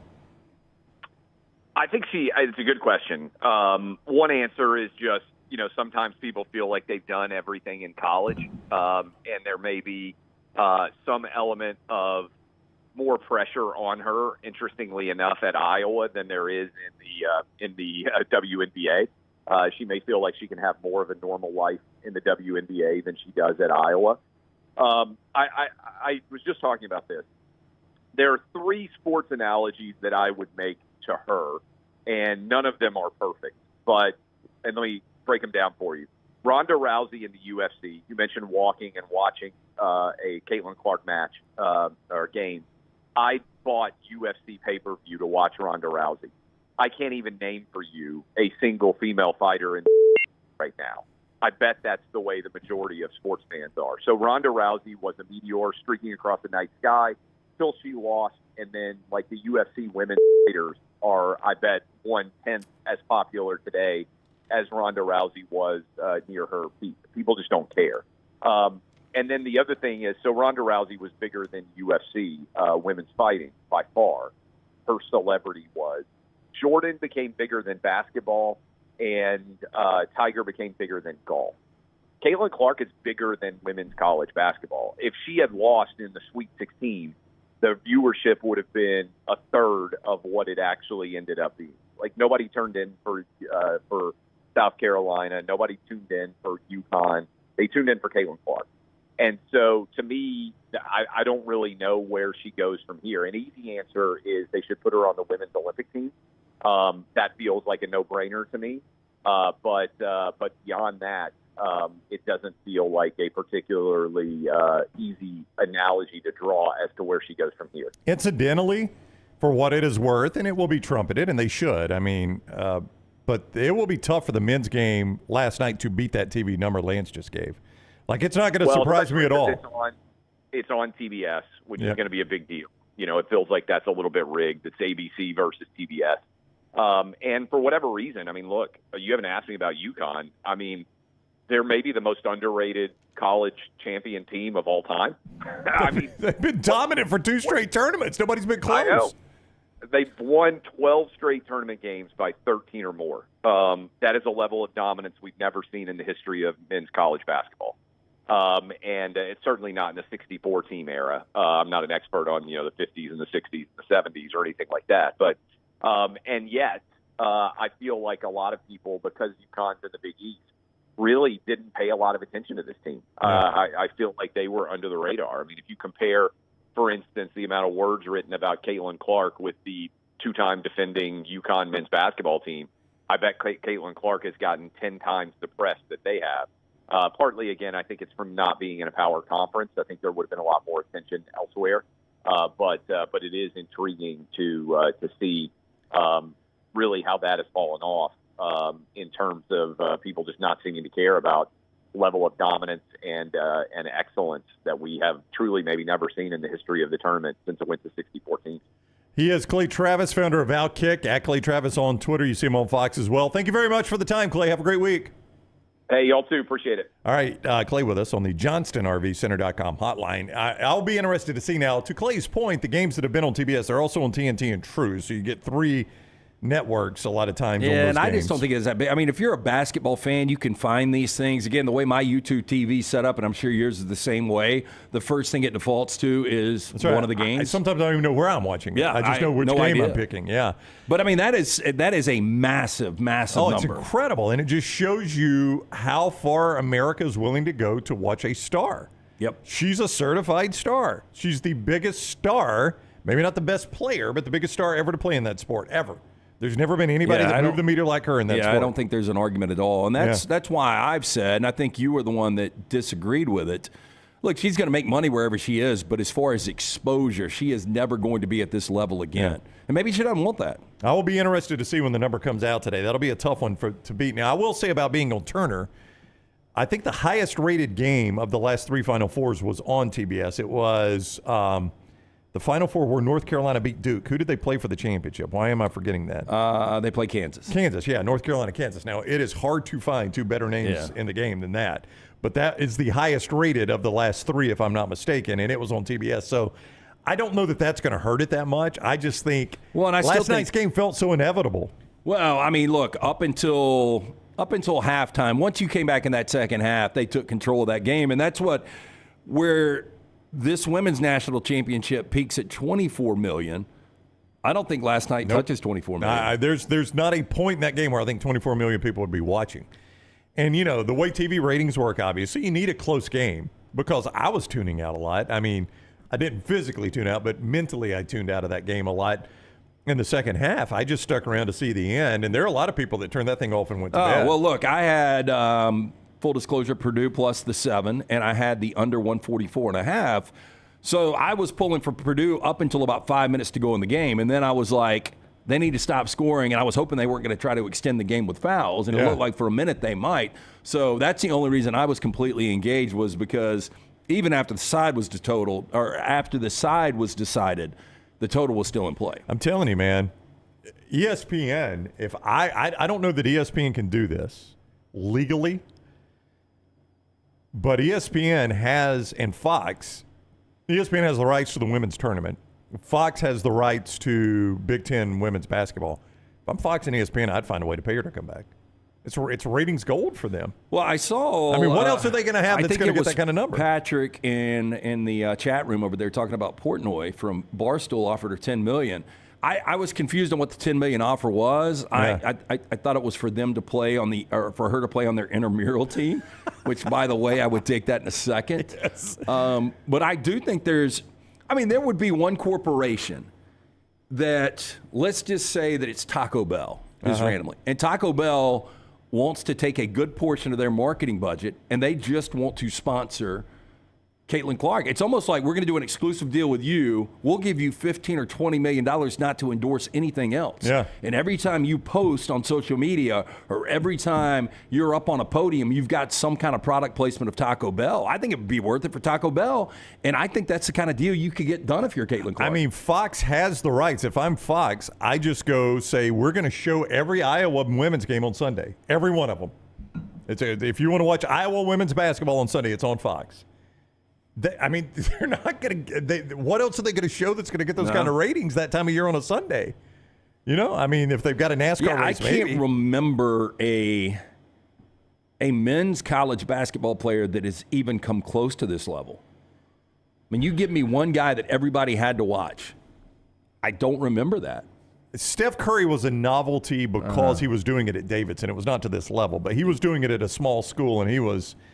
Yeah, but he was selling out arenas everywhere we went, but he wasn't getting TV numbers like this. Not even close. It was a novelty, though. Yeah, I don't think we've ever seen it. I know we haven't seen it. I mean, you'd have to go back to Bird and Magic, right? In college. I mean, that was the game that changed everything for the NCAA tournament. But that was one game. Alan says Jimmer Fredette was a show. Oh, yeah, but nothing close to this. But that burned quickly. Yeah, it did. Jay Price, Tim Tebow, that's a good one. Yeah, Zion, Troy says. I mean, Zion, but he was playing at Duke. People are already watching Duke. It's not like it drew anybody else. I don't know. I mean, I've never seen anything like it myself. Odie's Tavern, LT. I know you guys will be out there tomorrow night, but it's a great time to. We're going to be there Thursday as well. Tomorrow night, the original location, Crestline, we're going to be out there doing Odie's Team Trivia. We do that every single Wednesday night. We'll start a little after 8 o'clock, get there early, enjoy great food from Rodney Davis. But the newest location in Edgewood, we are going to be out there Thursday from 4 until 6 o'clock. The first round of the Masters. I know you're excited about that. Can't wait. Got to come up with my Masters picks, but they've already got the azaleas out, the putting green right there. I love it. It's beautiful, the layout at the Odie's. If you've never been for Masters, Edgewood is the place to go. We're going to be out there at 4 o'clock on Thursday. Come join us. Enjoy great food, ice cold beer buckets full of Bud Light. It's Odie's Tavern. Hideki Matsuyama. Okay. Just telling you, that's your winner. I'm probably going to have to ride with him. You know, I this is the year I don't pick Rory, so Rory is probably a great pick. How many times have I picked Rory McIlroy to win this thing, and he never does it? So this is probably the year to jump over Rory. We will do 4 downs when we return and talk some more college football with Justin Hokanson. Coming up at the top of the hour, Auburn A-Day, plus Auburn going back to the Nike swoosh. That news broke today. We'll get Hoke's thoughts on that and the Auburn basketball roster, where they go. That's all coming up on the next round. Take the next round anywhere you go with official Next Round gear. Buy yours today at nextround.store. You have all heard of Red Wing Shoes, but what is Red Wing Shoes? It's the place where men buy boots, plain and simple. Who are Red Wing's customers? They are construction workers, warehouse employees, college students, the guy that fixes your AC, the guy at the end of the bar, the IT guy. Red Wing is a father, Red Wing is a son, Red Wing is a cult following shared by all men. A classic, comfortable pair of cool boots with a story to tell. What's your Red Wings story? Red Wing Shoe Stores, located in Pelham and Trustville. Fire damage to your home or business is something you never want to consider. Ryan Brown here from The Next Round. But in the horrible event it happens, Dry Tech is here to help. They respond quickly and will reply to you within 20 minutes when you call 205-637-0143. They're working for you, the customer, not the insurance company. They've got 5 crews ready to go 24/7. Don't call the insurance company first. Call Dry Tech. Just remember this website, mydrytech.com. That is mydrytech.com. Stop by the New York Butcher Shop and pick up the finest in certified Angus prime beef steaks and burgers, premium pork chops, ribs, and all-natural chicken cut to order just for you. Their chef-prepared entrees and side dishes are the perfect dinner-to-go choice for your family and are ready to heat at home. With a great selection of fine wines and desserts, the New York Butcher Shop is your one-stop dinner shop. 2 locations to serve you, Cahaba Heights and on Highway 119 in Greystone. The New York Butcher Shop. Rare quality, well-done service. Hey, for all of your IT and printing needs, reach out to our friends at Xerox Business Solutions. Look, I'm still one of those old school guys. I print my notes every single day for the show. If you watch the show here on The Next Round, you see all the notes in front of me. From day one, Xerox Business Solutions, they've been with us here at The Next Round. Local for over 45 years. For all of your IT and printing needs, visit XeroxBusinessSolutions.com or call 205-969-3000. That's 205-969-3000. The road to the Indy 500 runs through Birmingham, April 26th through 28th. The fastest IndyCar drivers in the world, Castroneves, Dixon, and Newgarden, will put their skills to the test with one goal in mind: victory. Witness country music superstar Riley Green as Grand Marshal give the most iconic command in racing. Start your engine! Medical Properties Trust presents the Children's of Alabama Indy Grand Prix powered by AmFirst at the Barber Motorsports Park. Tickets are selling fast. Get yours now. You got to look your best to play your best, and our friends at Bandwagon can help your team find the perfect uniforms for that upcoming season. Bandwagon is with you every step of the way, from developing your team logo design to choosing from their multitude of samples. You name the sport, they can make it happen. To get your uniform journey started, you can shoot them a message on any social media platform or check out their website, bandwagonsports.com. That's bandwagonsports.com. Next Round listeners, it's time to jump on the bandwagon.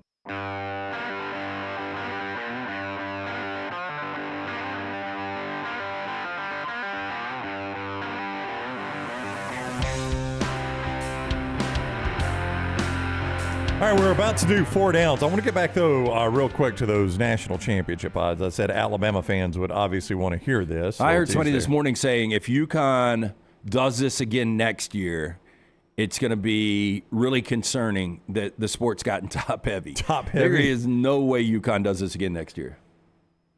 I mean, I didn't think they would do it this year. People don't go back-to-back. They sure don't go 3 straight. Nobody's done 3 straight since UCLA went on that big run. Well, right? You lost your 2 biggest producers last year. You're going to lose Tristan Newton. Right. You're going to lose Klingon.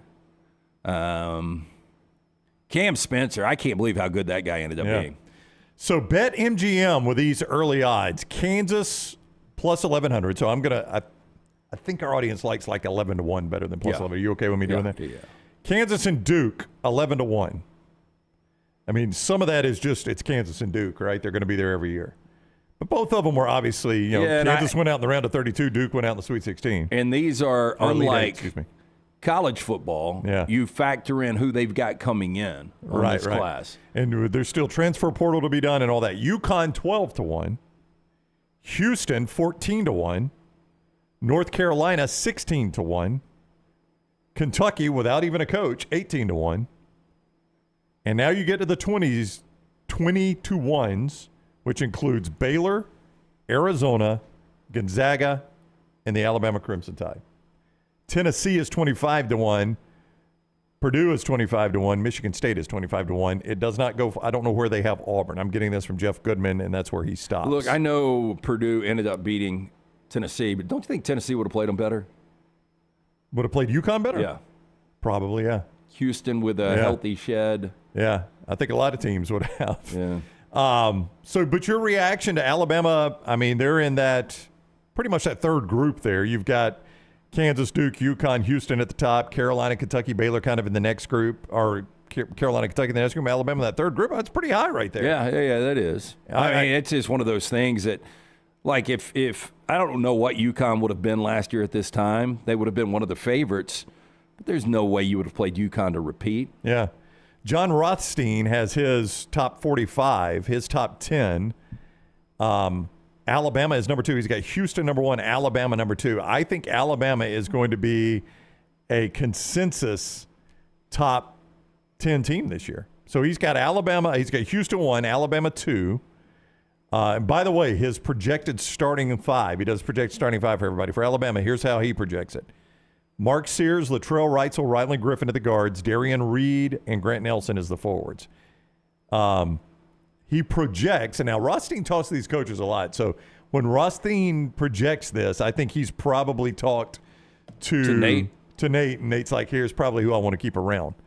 His projected bench, Chris Parker, Davin Cosby, Mohamed Diabate, Muhammad Wagi, Jaron Stevenson, Sam Walters, Aiden Sherrill, Nas Cunningham, Nick Pringle, and Houston Mallett.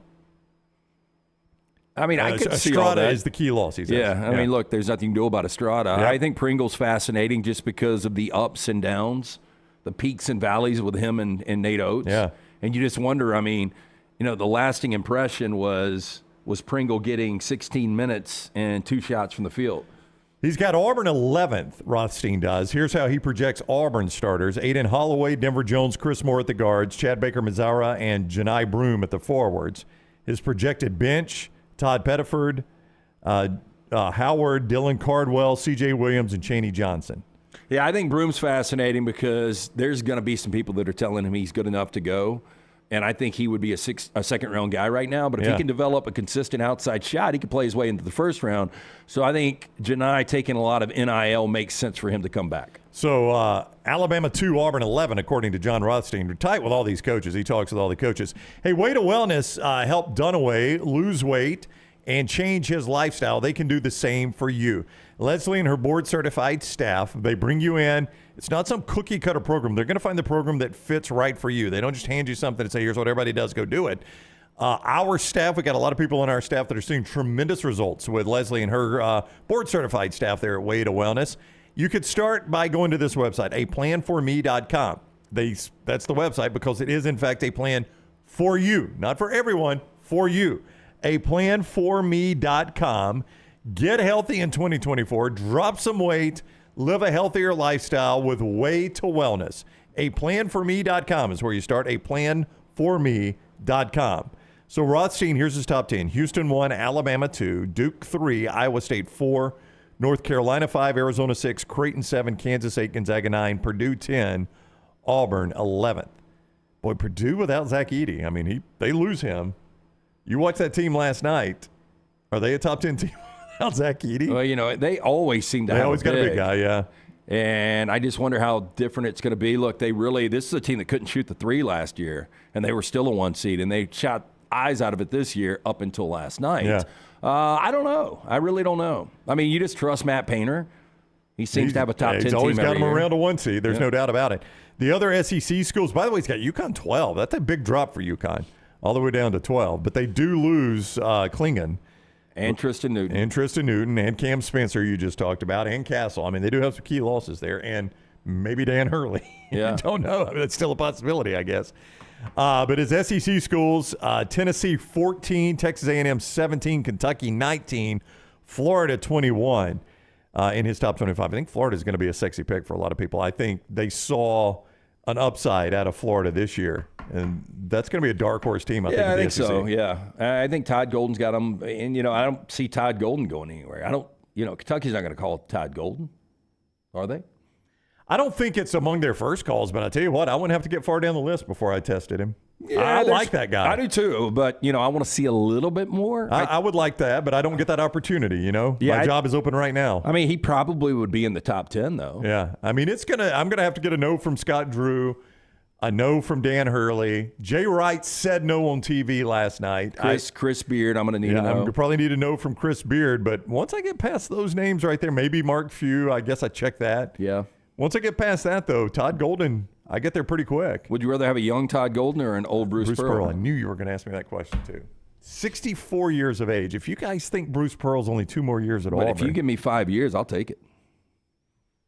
I think I would too, probably. I think I would. 5 good years of Bruce Pearl. A lot of people used to say that late Nick Saban, right? Not when he was dead, Nick Saban, Right. but late in his career, like I would take 5 years of Nick Saban. If he's only got 5 more years, I'd take it in my program. Oh, yeah. Because I feel like he hands it off to the next coach much better. All right, let's do 4 downs, presented every day by our friends at Slice. Yeah, 5 great locations, the newest in Edgewood, the original Lakeview, Vestavia, Montevallo, Crestline Park. Get in and see the Bajalia Brothers local pizza, local ingredients. Get a slice and a salad today at one of those great locations. We're going to be at the Vestavia location on Thursday doing the live show from 9 to 12 with our friends at NASCAR in Talladega. Make sure you join us out there. For more information, slicebirmingham.com. First down. Ultimately, best career for current active coach at the college level. So in 25 years, we look back and who has the most accomplishments for a Okay, college so by coach. the end of their career, Yeah. I see what you're saying. I hate to be a prisoner of the moment. It is going to be hard not to go Dan Hurley. Well, let me ask you this right now. I think Bill Self. I was going to say Bill Self or Dan Hurley. Bill Self's been to. He's got 2, right? He's got 2, and he's got 4 Final Fours. Yeah. So he's doubled up Dan Hurley. You've got to believe Dan Hurley's going to make a little run, but you never know. I mean, Tom Izzo won a national championship early in his days in East Lansing, and he hasn't won one since. I mean, if Hurley stays at Yukon, the Yukon's not going anywhere. I mean, I know they're not in a Big Ten or an SEC, but they've done this outside of the Big Ten and the SEC already. They've proven they can do it. I don't think UConn's going anywhere. I wouldn't think so. So, I mean, if Dan Hurley stays at UConn, how much longer does Bill Self have, though? I don't know. You know, he wears a toupee, so I don't know how gray he is. How old do you think Bill Self is? I would say that Bill Self is 61 years old. Bill Self is 61 years old. Oh, you're so good at that. That's hard, too, because he wears a toupee, so you don't get true gray hair. And he looks younger. He doesn't look necessarily like the model of health, but I would think that he could give you another 9 or 10 years and probably another national championship. What if I told you Calipari ends up being that guy? I wouldn't believe you. So let me ask you this. If Calipari went to 2 Final Fours at Arkansas and won 1 national championship. Well, then he would be. I don't think he can do that, though. I'm a little bit with Dunaway on Calipari. I think he's going to be good at Arkansas, but I don't think he's going to be elite level at Arkansas. I think I'm going to go Bill Self. But I think I probably would, but I mean, 4 Final Fours is where Self is right now. Now, if you told me, I'm stunned if Hurley doesn't end his career with at least 4 Final Fours. He's already got 2. Yeah, if you told me that Hurley or Chris Beard takes this job, I would take either one of those guys. Job? Look, and Beard really, I mean, he played in a national championship, went to a Final Four, but he doesn't have the resume close to these guys right now. But if he was to get a job like that, I think it would be at least every other year. I think I'm going to take the known and go Bill Self right now. Yeah, me too. Second down. Dennis Quaid is 70 years old today. All right, already the celebrity birthdays on second down. Well, I'm going to bounce around here. If I asked you the best Dennis Quaid movie, now there are 2 that I love. It's going to be bad, but I absolutely love Inner Space. Absolutely, because it's a movie from my childhood. Yeah, I've never seen it. Traffic was great with an ensemble cast, and he was just a small piece of that. But I also thought Breaking Away. And this is a film. It was filmed in Bloomington on Indiana's campus. It's a cyclist movie, but it is really good. Daniel Stern, Jackie Earle Haley, Dennis Quaid, and I'm trying to remember who the 4th is. But it's if you've never seen Breaking Away, it's a really good movie. I have not seen Breaking Away. I am going to pull up his IMDb so that I don't mess this up. He does a lot of movies. I know he does, Rockstar. It's going to take me a minute there. So Caleb's saying I think Dennis Quaid will be great in the Reagan movie if they ever release it. I didn't know he was doing a Reagan movie. You got my attention now. I love me some Ronald Reagan. I could see him play a wrinkled Reagan. Oh, here's one that I liked that you may not have liked. Frequency. You remember that one where he? Yeah, that was a little hokey. I thought it was. His dad is Jim Caviezel. Yeah, right. Yeah, you would get the chill moment for a second, but then it just I don't know. Yeah, I kind of liked Frequency. I just thought it was a unique storyline. Right. Yeah, and I've never seen Inner Space. I've never seen Inner Space either. Cheesy, great. Martin Short. I think it's Martin Short's first starring role, and it's great. He plays Lieutenant Tuck Pendleton, who was put in a syringe. He's shrunk down to size to look at the body of a rabbit, and something goes wrong, and he's injected into Martin Short's body, who's a hypochondriac and who's crazy and has bad anxiety. Oh, wow. Wow, so that's a very good recap of what happened there. I mean, it's great. All I'm looking back through just to make sure I didn't miss anything here. Yeah, Drew I know you don't like the rookie. says, I did not like the rookie. Wyatt Earp is worth a watch. I watched a little bit of it. Yeah. I thought it was interesting how he played Doc Holliday. He ate nothing but lettuce, and he lost literally he was on a lettuce water diet. Oh, do you know how much you must? For months. Yeah. And they said he got to an unhealthy weight. Yeah, I would imagine so. As I look back now, I think I'm going to stick with mine. I think I'm going to go frequency. He was also in the right stuff, though, and I always liked the right stuff. I don't remember what he was in the right stuff. He was one of the astronauts, Gordon Cooper. Okay. Yeah, he played Gordon Cooper in the right stuff. He was in Stripes. Did you know that? Nope. He was just an extra in Stripes. As I look at that, I didn't know that either. Third down. April 9th is National Unicorn Day. Don't believe in him. Which athlete was the all-time unicorn for you? That doesn't necessarily mean best ever. To me, To me, that guy was Shaquille O'Neal. Well, I was actually going to say Magic Johnson. Magic could play all 5 positions and did so in an NBA Finals once. And at 6'9", he could do really everything. He could be a point guard at 6'9", and he played the 5 at one point. I just don't think you're ever going to see a Shaquille O'Neal, a guy that is that massive with that agility and that impactful. Yeah, I would tend to agree with you. Yeah, of course, Wemby's probably going to end up being that guy, like at 7'4", 7'5", whatever he really is. There's not a weakness in that game. There isn't. I mean, the Greek freak to a certain extent is this, right? I guess we see it in basketball. We just named a bunch of basketball players. Who else do you see it in? I mean, Shohei is a bit of a unicorn. Yeah. Babe Ruth did this. I don't know how many other people are going to do it to that level. Perfect lead in, by the way. Oh, wow. How about that? Fourth down. Hugh Hefner would have been 98 years old. Bigger societal impact, Babe Ruth or Hugh Hefner? I would say Babe Ruth.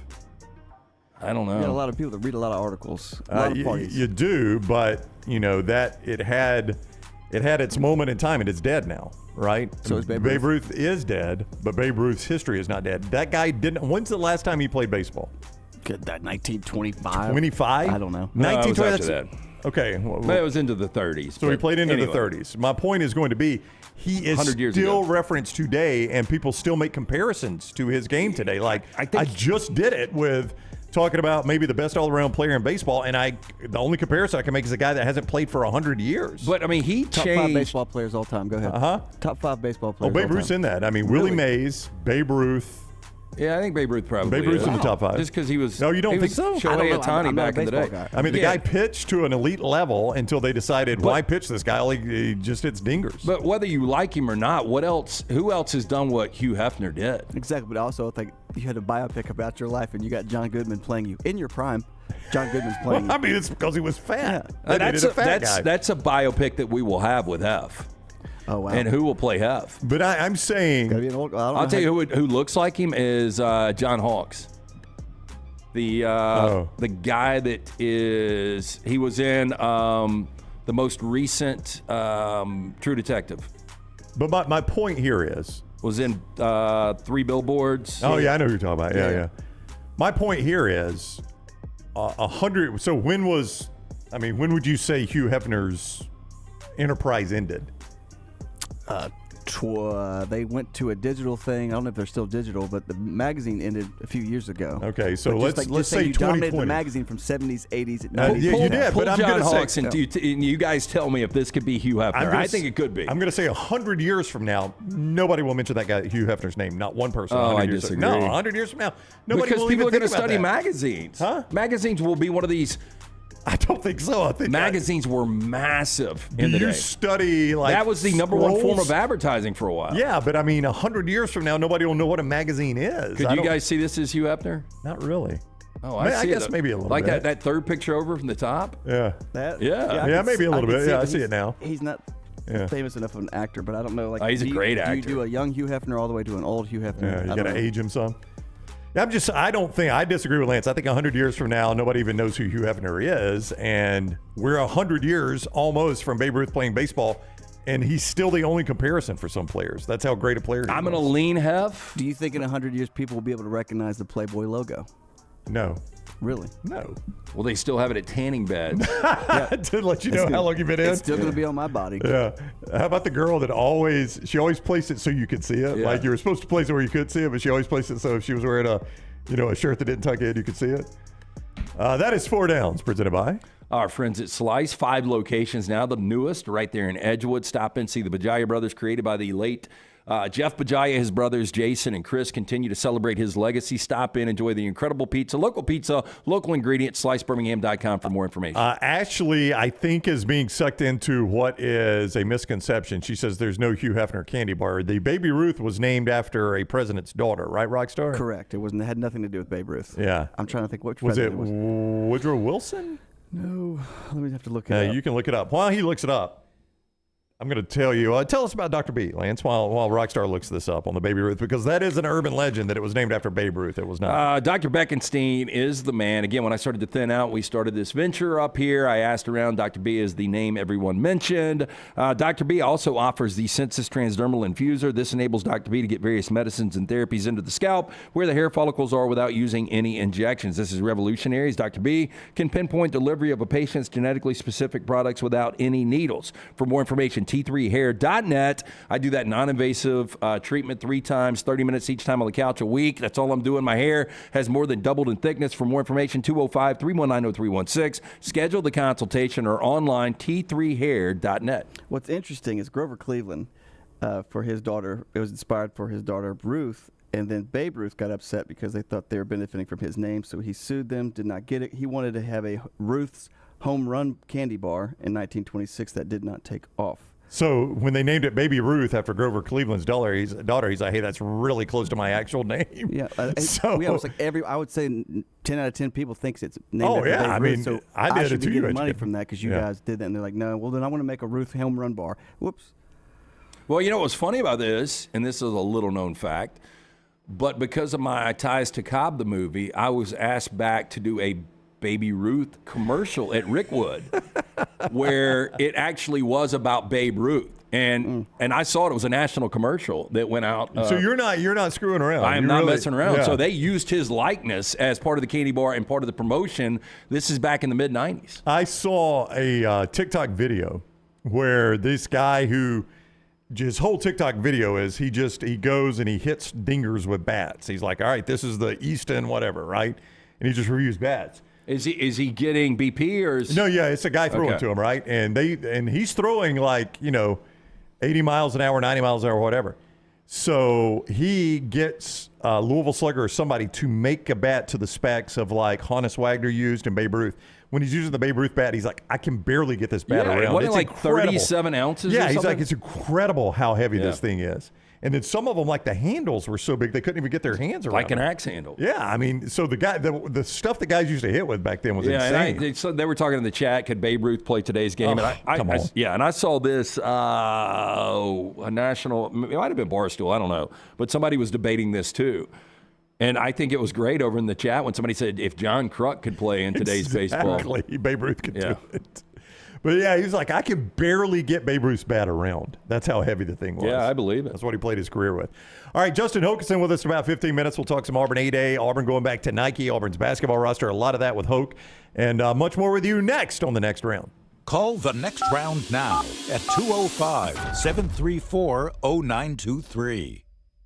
This hour of The Next Round is presented by the Birmingham Racecourse Casino, now featuring 7 days of giveaways with your chance to win a share of up to $125,000. The more you visit the Birmingham Racecourse Casino, the more chances you have to win.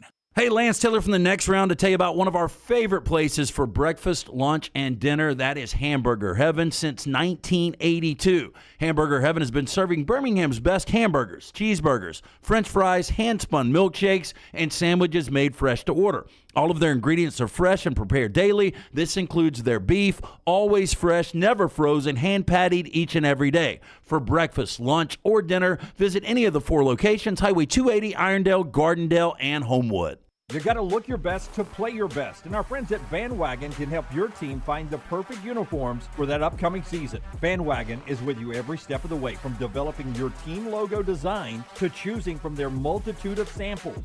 You name the sport, they can make it happen. To get your uniform journey started, you can shoot them a message on any social media platform or check out their website, bandwagonsports.com. That's bandwagonsports.com. Next Round listeners, it's time to jump on the bandwagon. Fire damage to your home or business is something you never want to consider. Ryan Brown here from The Next Round. But in the horrible event it happens, Dry Tech is here to help. They respond quickly and will reply to you within 20 minutes when you call 205-637-0143. They're working for you, the customer, not the insurance company. They've got 5 crews ready to go 24/7. Don't call the insurance company first. Call Dry Tech. Just remember this website, mydrytech.com. That is mydrytech.com. Twin Peaks is the best in the game. Here, you're in the red zone for every college rivalry and divisional matchup all season long. I mean, where else are the scenic views as good as your view of the game? Only at Twin Peaks, the #1 sports bar. The road to the Indy 500 runs through Birmingham, April 26th through 28th. The fastest IndyCar drivers in the world, Castroneves, Dixon, and Newgarden, will put their skills to the test with one goal in mind: victory. Witness country music superstar Riley Green as Grand Marshal give the most iconic command in racing. Start your engine! Medical Properties Trust presents the Children's of Alabama Indy Grand Prix powered by AmFirst at the Barber Motorsports Park. Tickets are selling fast. Get yours now. NASCAR is returning to Talladega Super Speedway for the 2024 Geico 500 weekend, Saturday, April 20th through Sunday, April 21. Guarantee your 2024 Geico 500 weekend experience today by visiting TalladagaSuperspeedway.com or calling 877-GO-TO-DEGA. Enhance your race weekend by adding passes to the Talladega Garage Experience, presented by Coolray. It is the Geico 500 weekend, Saturday, April 20th and Sunday, April 21st. Guarantee your spot now, TalladagaSuperspeedway.com or 877-GO-TO-DEGA.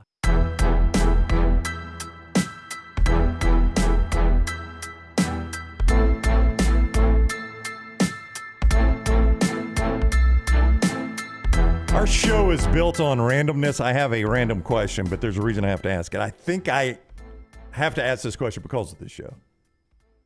Does that make sense, Rockstar? Like, something that was said on this show that I think it was said on this show, and I cannot get past it. And I encountered it just the other day, and it came back to me as I was in the men's room just now. Boy, is this weird. Yeah. Great setup. Yes. I was thinking about it in the men's room. I've got to ask it now. I will do that after I remind you the Next Round golf cart is here. Your chance to play 4 area golf courses for just $99. Get 18 holes of golf and cart at Limestone Springs, Cross Creek, the Meadows, and the newly renovated Woodward Golf Club. Historic Woodward, newly renovated, looks great. Presented by Urology Centers of Alabama. That is a $247 value for just $99. The Next Round Deluxe golf carts, $119. That gets you all 4 courses and cart, plus an exclusive Next Round golf t-shirt, koozie golf tees, and sticker. No restrictions. The card is good through October 2024. Supplies are limited, so get your golf card now at nextround.store. That is nextround.store. If somebody has a super long fingernail, is that for cocaine? Okay, it's funny that you asked this because I think this came up on the show. Well, so I had a basketball coach that had that long nail. And he made a lot of trips down 20 to Atlanta back and forth. Oh, did he now? Yeah. Was he always rubbing his nose? But the other day, my nails grow extremely quick. Mine do too. I have to keep an eye on them. Yeah, I cut was thinking about every week. Yeah. But one of my pinky nails grew a little faster than the others. And I was like, that looks like my former coach's nail a little bit. People think I got immediately cut it, but I think there was something to that. There is, but there's also classical guitar players on their finger-picking hand have long fingernails. Right. Which is on one hand. So you'll see if they have just one hand, that's a guitar player. So I should not just immediately judge this. Well, no, I mean, I don't know why you would have a pinky, but like some guitar players, like it's kind of gross just to have one hand, sharp, long nails, and the other one's normal. Oh, so, I notice nails. It's one of the first things I notice. Right. And it's another reason that guys really shouldn't wear open-toe shoes. Right. I know a lot of guys just don't care. As witness yesterday, I saw my youngest brother, Cameron. He had flip-flops on with jeans, which is an awful look. But at least you didn't call him out on the show. I called him out, though. Yeah. I was like, dude, you could climb a tree with those toenails. I mean, who says I don't?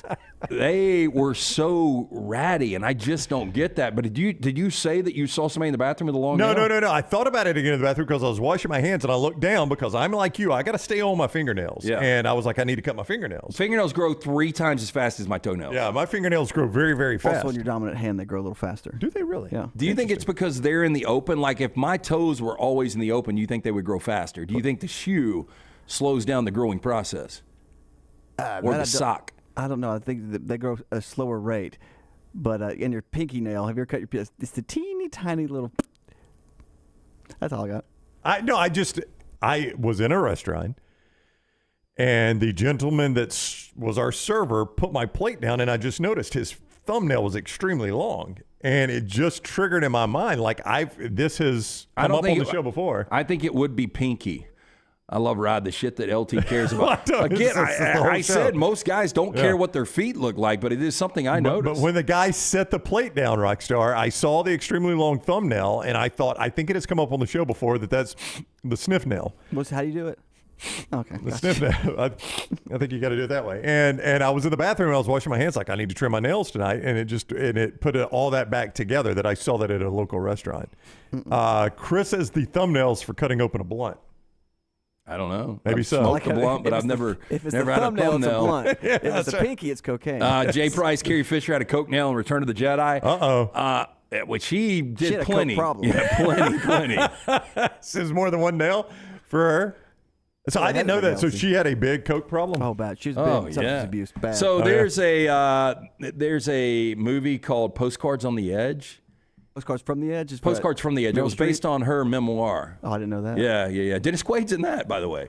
Full circle. But yeah, I think she was one of the wilder Hollywood stars back in the day. And I think she was very open about her cocaine problem. On Twitch, Man with a Mic says, I cannot stand having my fingernails and toenails long. The thought of them breaking freaks me out. Oof. Yeah, I hate it. I have to keep them trimmed down, both of them.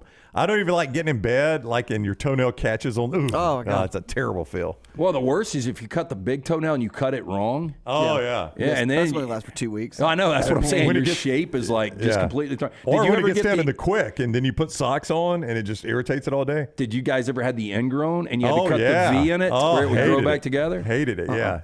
Ingrown toenail is the worst. Terrible. Okay, well, there you go.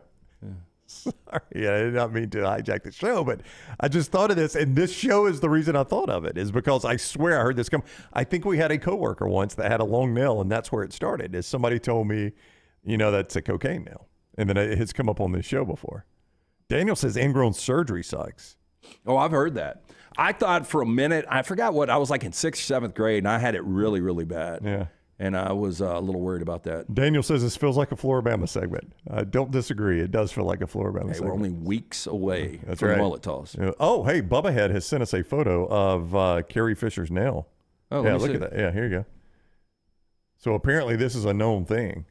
I mean, Damn, it's she had zoomed some in. Wow. Bad nails. Well, she did. So Rockstar, of course, is going to pull this up. He'll do that. Why? I wonder what the nail industry is right now. I know it's a multi-billion-dollar industry. Oh, my wife and daughter get them done all the time. Yeah, mine do too. But when you look, I think the nail game for women is about as good as it's There ever it is, been. Rockstar. That's what Bubba Head just sent us on Twitter. It's from the Daily Mail, and it's about Carrie Fisher's drug addiction. Good Lord, this thing. When Rockstar goes to pull stuff up, it takes forever. Well, the newspapers online are a pain in the ass. Yeah. That's a rough-looking nail. I don't disagree. So, based on the knowledge of her history, we would say that's probably a cocaine nail. 100%. I bet she was all geeked out right there. Do you think her and Harrison Ford, her and Han Solo ever hooked I up? don't know. They were about the same age at that time, right? Han might have been a little, Harrison was a little younger than she was then, right? She passed away kind of early, like 70-ish. Yeah. I think they were close in age. Yeah. Carrie Fisher never did it for me. I didn't. It's funny. I was just looking at that photo of her with the honey buns on the side of her head right there. How much? Oh, by the way, that's not Way to Wellness, Carrie Fisher. That is coked up Carrie Fisher. Oh, is it? Yeah, I am She's going. on Job of the Hut? Yeah, my appetite is no longer because I'm doing so much cocaine. Yeah. Her in that bikini with Job of the Hut. People used to love that part of Star Wars. I never saw that shot right there with Darth Vader, where she jumps up in the arms. You didn't see that subplot? It was a dream sequence. Look at that. She looks happy. She does. Darth's got to be hot, man. He's got to be hot in that beach. Darth's got to. I got to. Where's his lightsaber? Darth told her, "You got to hang on, honey. I got to take a lot of stuff off here." I didn't know Darth liked the beach. That is not a functional outfit for the beach. It is Hers not. is. Yeah. Hers is barely an outfit. Hey, Hoke is coming up next. Johnston RV Center takes you across America. You can see them in great places. I-65 exit 304 in Coleman, 334 in Decatur. Always online at johnstonrvcenter.com. They've repriced the entire lot.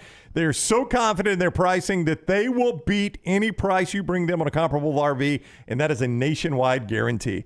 I-65 exit 304 in Coleman, 334 in Decatur. Bring them that lower price. They'll beat it at Johnston RV Center.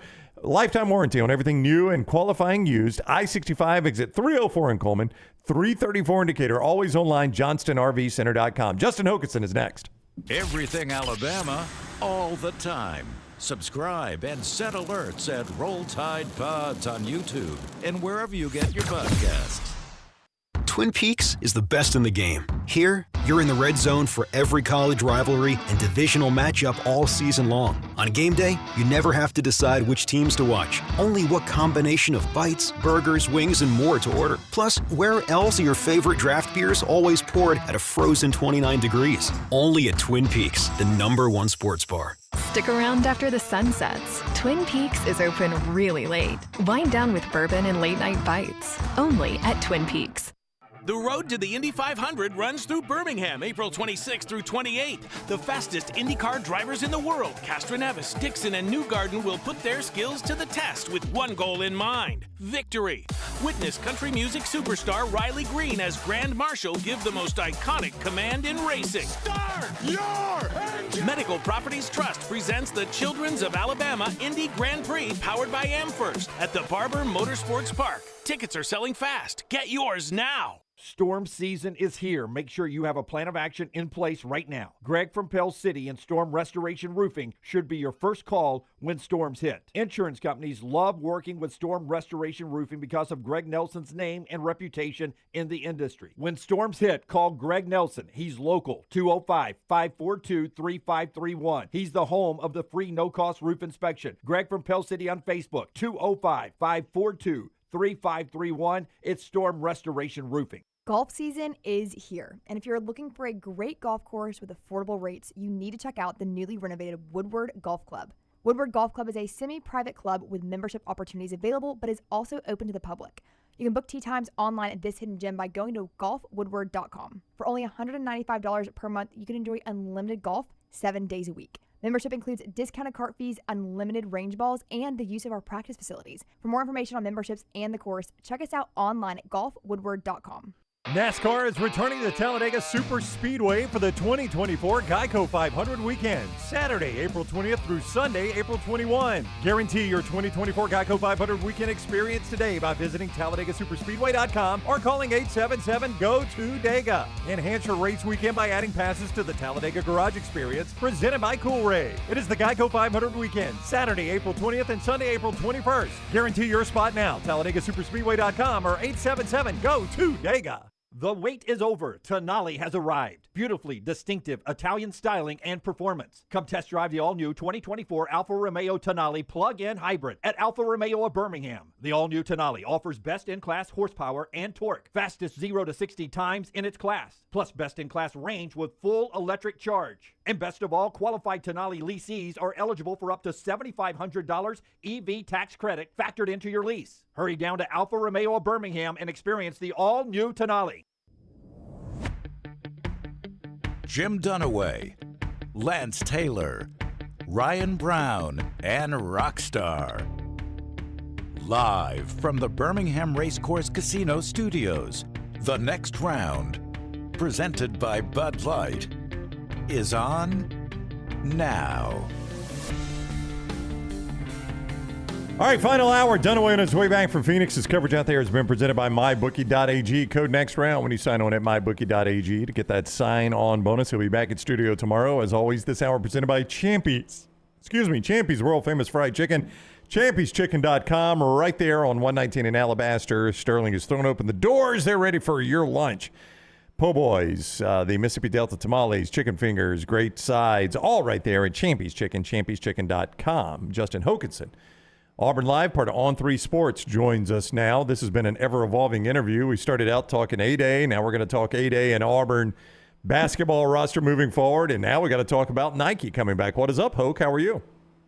I'm good. How you guys doing? Doing well, thanks. As you know, we were down there Tuesday. John Cohen was on our show. He all but said it's going to be Nike. And then here we are a week later. It is now Nike. This is, I found after we asked John Cohen that question, how passionate Auburn fans are about this topic. And this is going to be universally praised, I would imagine, by Auburn fans. Yeah. Yeah, they've been wanting to switch to Nike for a while. I mean, I think from a fan perspective, home run. For whatever reason. I mean, maybe you just love Nike apparel versus you love Under Armour apparel. I mean, it's, but yeah, fans just sort of want to switch to Nike. There's probably an allure of Nike just sort of being a more high profile, which it is, obviously, is just a more high profile brand. And so you want Auburn to be affiliated with notch, right? So-called brand versus Under Armour, just sort of take a step up. So fans love it. Coaches love it. I talked to a number of coaches. I know that Nike was the preferred direction, certainly of Hugh Freeze, certainly of Bruce Pearl, and most of the other coaches. So I think they're all happy about it. I don't know, like from a recruiting perspective, it's not the same as maybe it would have been a decade ago in terms of basketball. It'll certainly help. NIL and stuff has changed that game a little bit, so it'll help. It's not quite the impactful if it would have been 10 years ago when Auburn was with Nike, but it'll help. Football, it helps. I mean, it's a higher profile deal, but from a fan perspective, yeah, they love it. Have you seen any numbers, Hope? Because I know Nike signed a 15-year deal with Texas. It was $250 million. I think this is a 10-year deal. At least that's the reports I saw. Any idea monetarily what that is? I don't. I have no idea. I saw 10 years starting in 2025, which is kind of the other thing I was curious about, was that's when the Under Armour deal ended. I wondered if they could somehow negotiate an early end to Under Armour. But that would be tough anyway. What are we, 2024? It takes time to build up. Like, it takes a year to do these jerseys anyway. So I don't even know that ending early with Under Armour was ever a possibility, because you can't just flip the switch and have Nike jerseys. That was going to take time to do. My understanding sort of the whole deal was Auburn was trying to be careful in when they announced it and kind of how they went about it, because they wanted to be respectful to Under Armour because of an 18-year relationship, but obviously be excited and talk about Nike and at least announce that. So they just kind of wanted to make sure that they didn't, they got to deal with Under Armour for another year. So they didn't want to just be too disrespectful in how they maybe ended it or announced Nike and then have to deal with Under Armour for another year and getting jerseys. That was kind of, I think, something that they thought about, but I haven't heard any specific numbers. Yeah, you don't want Under Armour to use the full 90 days to get you the check, right? Right. Yeah, we'll get that check there when we can. Yeah, I mean, what's Auburn going to do at that point? Justin Hokanson with us at _J Hokanson, Auburn Live, part of On3 Sports. He's on the JohnstonRVCenter.com hotline. Let's move our attention to basketball now as the season is just wrapped up. The Auburn roster is interesting. I don't think a ton of people were surprised by KD Johnson hitting the portal. It seemed to be more of our audience surprised by Trey Donaldson. What was going on with both those guys? Were you surprised at either one of those guys hitting the portal? No on KD. We had told our people that was coming. So, look, in all reality, KD probably should have maybe moved on last year. But Bruce is very loyal to guys that he brings in. He's very loyal to his players. He gives them a lot of chances, and so KD got another chance this year. But it was time to move on with KD. Trey, a little bit. They had, from my understanding, Trey sort of understood that they were going to go after a portal point guard and that it was going to be another open competition type deal, and that he was okay with that. I think some things changed the more the Donaldson camp, let's just say family, whoever is involved, looked at it. I think they just think that he is, worthy of 25 or 30 minutes a game somewhere. And that combined with they also, are looking at the NIL part of it and maybe trying to shop offers. And it just turned into a deal where they think he deserves more. And Bruce is not the guy that's guaranteeing anybody minutes. Certainly not Trey or even Aiden or whoever at the point guard position, because that was a struggle. So they just wanted something that I don't think Bruce and them were going to guarantee or give them. It was going to be another competition, take it or leave it. And so I think he entered the portal. I'm not sure where he'll end up. Maybe he might end up back in the state of Florida somewhere, but I don't expect him to be back on Auburn's roster. I think that ship's probably sailed. Don't want to completely close the door, but I don't see how that they could sort of reverse course at this point. I'm looking at a way too early top 25. They've got Auburn at number 18, and they've got Janai Broome coming back and being one of those starters. I think it would be wise. I mean, Broome had a great year. You saw at times he tried to stretch it out and show off his range a little bit. I think if he comes back and really gets better and better at shooting the basketball, this is a guy that could slide in the first round. What are you hearing right now with Broome? I know there's talks that he could possibly transfer out somewhere else. He could go test the NBA waters. To me, it makes sense for him to come back to Auburn, though. I agree. I've written about it a few times on AuburnLive.com. I think there's a lot of optimism he returns. Same with Dylan Cardwell. I'm probably much more optimistic about Dylan Cardwell. I think that he is. I think that decision's been made. So if Cardwell doesn't come back, something changes from now. I think there's a lot of optimism that Johni Broome will return. I don't really think transferring is part of the equation. I know that there's some schools that have kind of reached back door. Hey, are you interested? Some big time schools, but I don't think that is something that Johni or his family have seriously thought about. I think they like Auburn. He's just an All-American. He's been there 2 years. I think they want, if he were to come back, I think they would want him to come back at Auburn. So I think it's more of, are we ready to start the pro journey, or do we want to come back? Obviously, he's going to get a bump in NIL. Obviously, you want to make sure the roster is going to be good. So maybe they're going, hey, what are we doing to address point guard, or like, how's the roster going to look? But other than that, I think there's optimism that he returns. He's got a little bit of time before he has to make it official, before he has to put his name into the draft. But I think there's optimism that Johni returns. And yeah, I mean, if he returns as one of the best big men in the country. I think the key for him is could he play a little 4 next year? That's what I think the Broome camp wants, like a little bit more time at the 4 versus just being a true center. I think if he does have a pro potential, I think he needs to play some forward. So I think that will be the interesting thing is, can they make some promises there, and could he potentially play some 4 next year at Auburn? Justin Hokanson with us, Auburn Live, part of On 3 Sports. He's on the JohnstonRVCenter.com hotline. With the Kentucky job open, Seth Greenberg, Lance was mentioning earlier today, says Bruce Pearl's the guy I would hire. I don't think Bruce is going to be the Kentucky coach, but it never hurts a coach for his name to float out there like that. He's got a great contract. But if Bruce were to use that opening to maybe with leverage get something at Auburn, what could you see? I mean, what does Bruce Pearl need at Auburn? Obviously, any coach wants more NIL. Yeah. I think two things sort of stand out. I would say one, 2 weeks ago, I wrote about a basketball facility that he has been trying to make happen for years. It was approved 2 years ago, a new basketball-only facility, and then it got put on the back burner because NIL became the priority. Where is that at? I talked to John Cohen about that, and he said there's plans for that, but he didn't really give specifics. Are they just simply going to renovate what they have? That's a big need. They need more office space, lounge area, but they specifically need more practice gym and space because you've got men's basketball, women's basketball, volleyball, gymnastics. All that takes up Neville Arena and then the practice courts. They need more space. They need space for guys to go shoot 24/7, 365, swipe a key card, go shoot whenever they want. That can't happen now. So that's a big need. I would think he would try to push that. And then I think there's also a desire for Bruce. I think he'd love if Stephen could be set up to be the head coach in waiting the way that Houston did it with Kelvin Sampson. I don't know where John Cohen stands on that, but I think that's a desire of Bruce, that legacy sort of part of it. Can Stephen can we put something in writing to make him head coach in waiting? I don't know if John Cohen would do that or not, but I would imagine that would be something that he would love to make happen as well. So those are sort of two things that come to mind. We're obviously, this, Hoke, we're not unbiased in this. Stephen comes on our show every week. We got a great relationship with him. We would love to see that. How would that be accepted among Auburn fans, do you think? I don't know. I mean, obviously we deal with our fans on the site, which are the diehard fans, and there's been a little bit of that conversation there, and most of it has been positive. It's been really positive, especially if you think about it. Wouldn't happen now; it happened 5 years from now, right? Like 6 years from now, when his contract runs out. So at that point, you'd have somebody like Stephen Pearl that would be a decade plus top assistant. He is Bruce's most relied on X's and O's guy.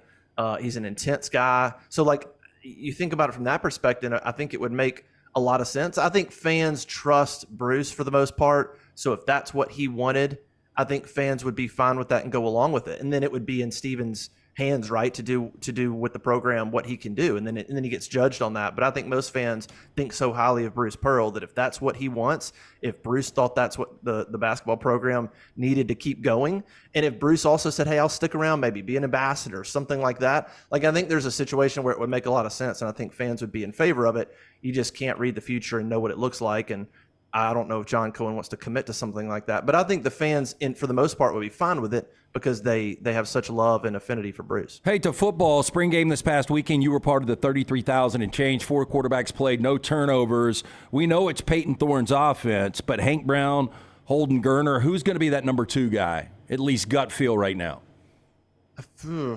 I feel like Hank, although Holden percentage-wise was better in the game, but he didn't really take any deep shots. I would sort of lean Hank.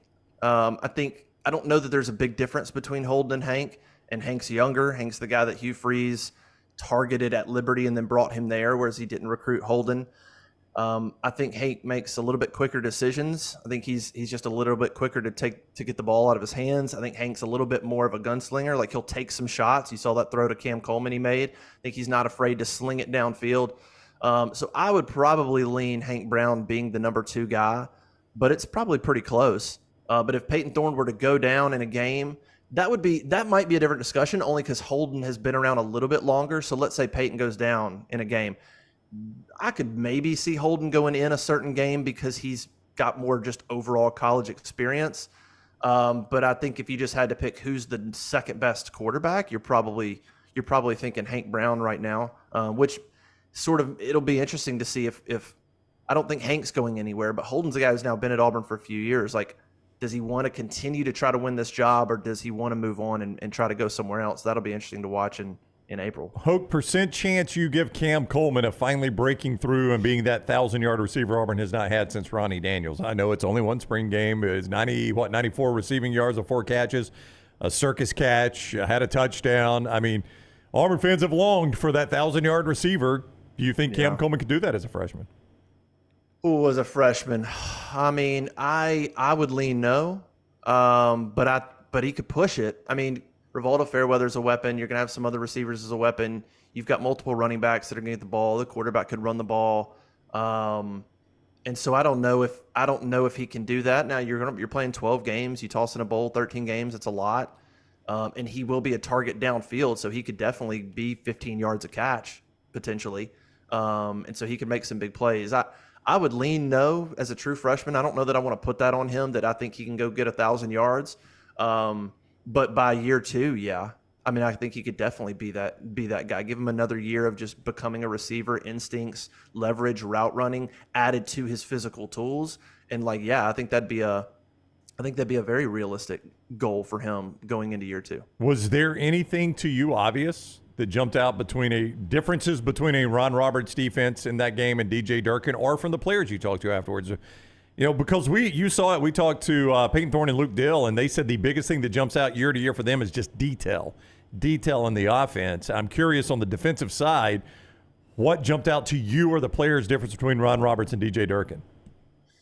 Yeah, that's a tough one. I mean, I think that probably in terms of scheme, I think Durkin's going to blitz a good bit. I think the way he blitzes could be a little bit different, whereas I think Ron Roberts loved to bring the nickel, whether it was Keontae Scott or somebody else. I think Durkin's going to rely more on linebackers being the guys that blitz and linebackers being in the box and doing some of that pressuring of the quarterback. The other thing I would say is I think nobody would say anything about Ron Roberts' on-the-field performance. I don't think you could – I thought Auburn's defense played well last year. I think Ron Roberts did a very good job. I think off the field is where there was some disconnect with coaches and players. Roberts was just he was a hard-nosed guy. You either got it or you didn't. You liked him or you didn't. He didn't – there wasn't a lot of middle ground there. Everything I've heard from players and coaches about Durkin is really – I don't know Durkin, so it's interesting to me to hear, but they love him. They think – they talk about him like I can go to his office and talk about off-the-field stuff. They talk about him coming in and being able to coach them in a way that gets better performance on the field without making them feel like putting them down, which I think Roberts could sort of – that was tough. Roberts is sort of a hard-nosed guy, and if you got your feelings hurt, too bad. I think Durkin, from talking to the players, does a good job of coaching them and making them improve, but not making them feel like they're a failure or embarrassing them or anything like that. So I've heard a lot of good stuff in terms of how Durkin is handling sort of those relationships from coaches and players. So that's probably a difference off the field as well. So go follow Hoke on Twitter, @_J Hokanson. Subscribe, Auburn Live, part of On3 Sports. They're killing it for On3, one of the top websites, one of the top sites there for all of On3. They have been red hot to start it with On3 Sports. Hoke, thank you very much for the time, man. Have a great week. Thanks, man. Anytime. All right, buddy. Take care. Hoke with us on the JohnstonRVCenter.com hotline. Hey, don't forget Urology Centers of Alabama, UCA. They've got 35 urologists on hand, 16 locations across Alabama. They treat all your urological needs from prostate health to kidney stones. They take care of you. UrologyCentersAlabama.com is how you schedule an appointment. UrologyCentersAlabama.com. Hope pouring a little cold water on that 1,000-yard receiving. It is a lot to ask of a freshman. Yeah, and and I think Robert Lewis, the transfer from Georgia State, that's the guy that's going to take some yards. Yeah, he will. Yeah. I didn't mean to step over you on that. I don't know why I did that to you. I don't know. Rod, Alabama and Auburn basketball have had more success in the last 5 years than Kentucky, he says in response to Clay. This is a tweet, little tease sent out where Clay said, I'd hire Bruce Pearl, he'd win a national championship. That's why Kentucky's where they are. Auburn, Alabama, and Tennessee have been better programs over the last 5 years than Kentucky. Yeah, that's why I don't think there's any doubt. That's why they were ready to fire Cal. They just couldn't scrape up $33 million to do it. I mean, you can make the argument that Arkansas, when you're just talking about tournament success over the last 5 years, has had more success than anybody. Yeah, I mean that's why Cal is where he is with Kentucky leadership. They are tired of it. They are burnt out on it. But at this hour, according to Matt Jones, I need to update here from Matt Jones real quick, Kentucky Sports Radio, Lance. At this hour, he is still not informed Kentucky that he's leaving. So if you're familiar with his contract, if he's talking with anyone, he has to inform Kentucky. Yeah, and I think everybody I think he's talked to everybody but Kentucky. I'm looking at this way to Borzello. Did you mention Borzello's top 25? I did not. Who's he got? Well, he's got Duke number 1. He's got Gonzaga number 2, which is really interesting. Yeah, right when you think that the Zags are done because of NIL. Anyway, SEC flavor, he's got Tennessee at 9, Alabama 12, Florida 13. He has got Auburn at 18. He has Kentucky at 23, and he starts out talking to about the Cats. Complete shot in the dark at this point. The Wildcats are without a coach after John Calipari left for Arkansas. Matt Jones, as of this morning, this is 1 hour ago, so this is around 10:30-ish Central Time. As of this morning, Calipari still hasn't informed UK he is resigning. Until that happens, UK has to wait to officially reach out to coaches. Officially being a very key word in that sentence. Yeah, I think there's a lot of conversations going on right now. I don't think there's any doubt. It's just weird, really, really weird that this has drug on this far. I really thought, because everybody had reported, you will see something this morning on John Calipari, Arkansas, and there has been nothing this morning. And I really thought by now it would have been announced. And you would think that Kentucky, look, they want to get the right guy, but you think they could have that right guy within a day or two. You would think.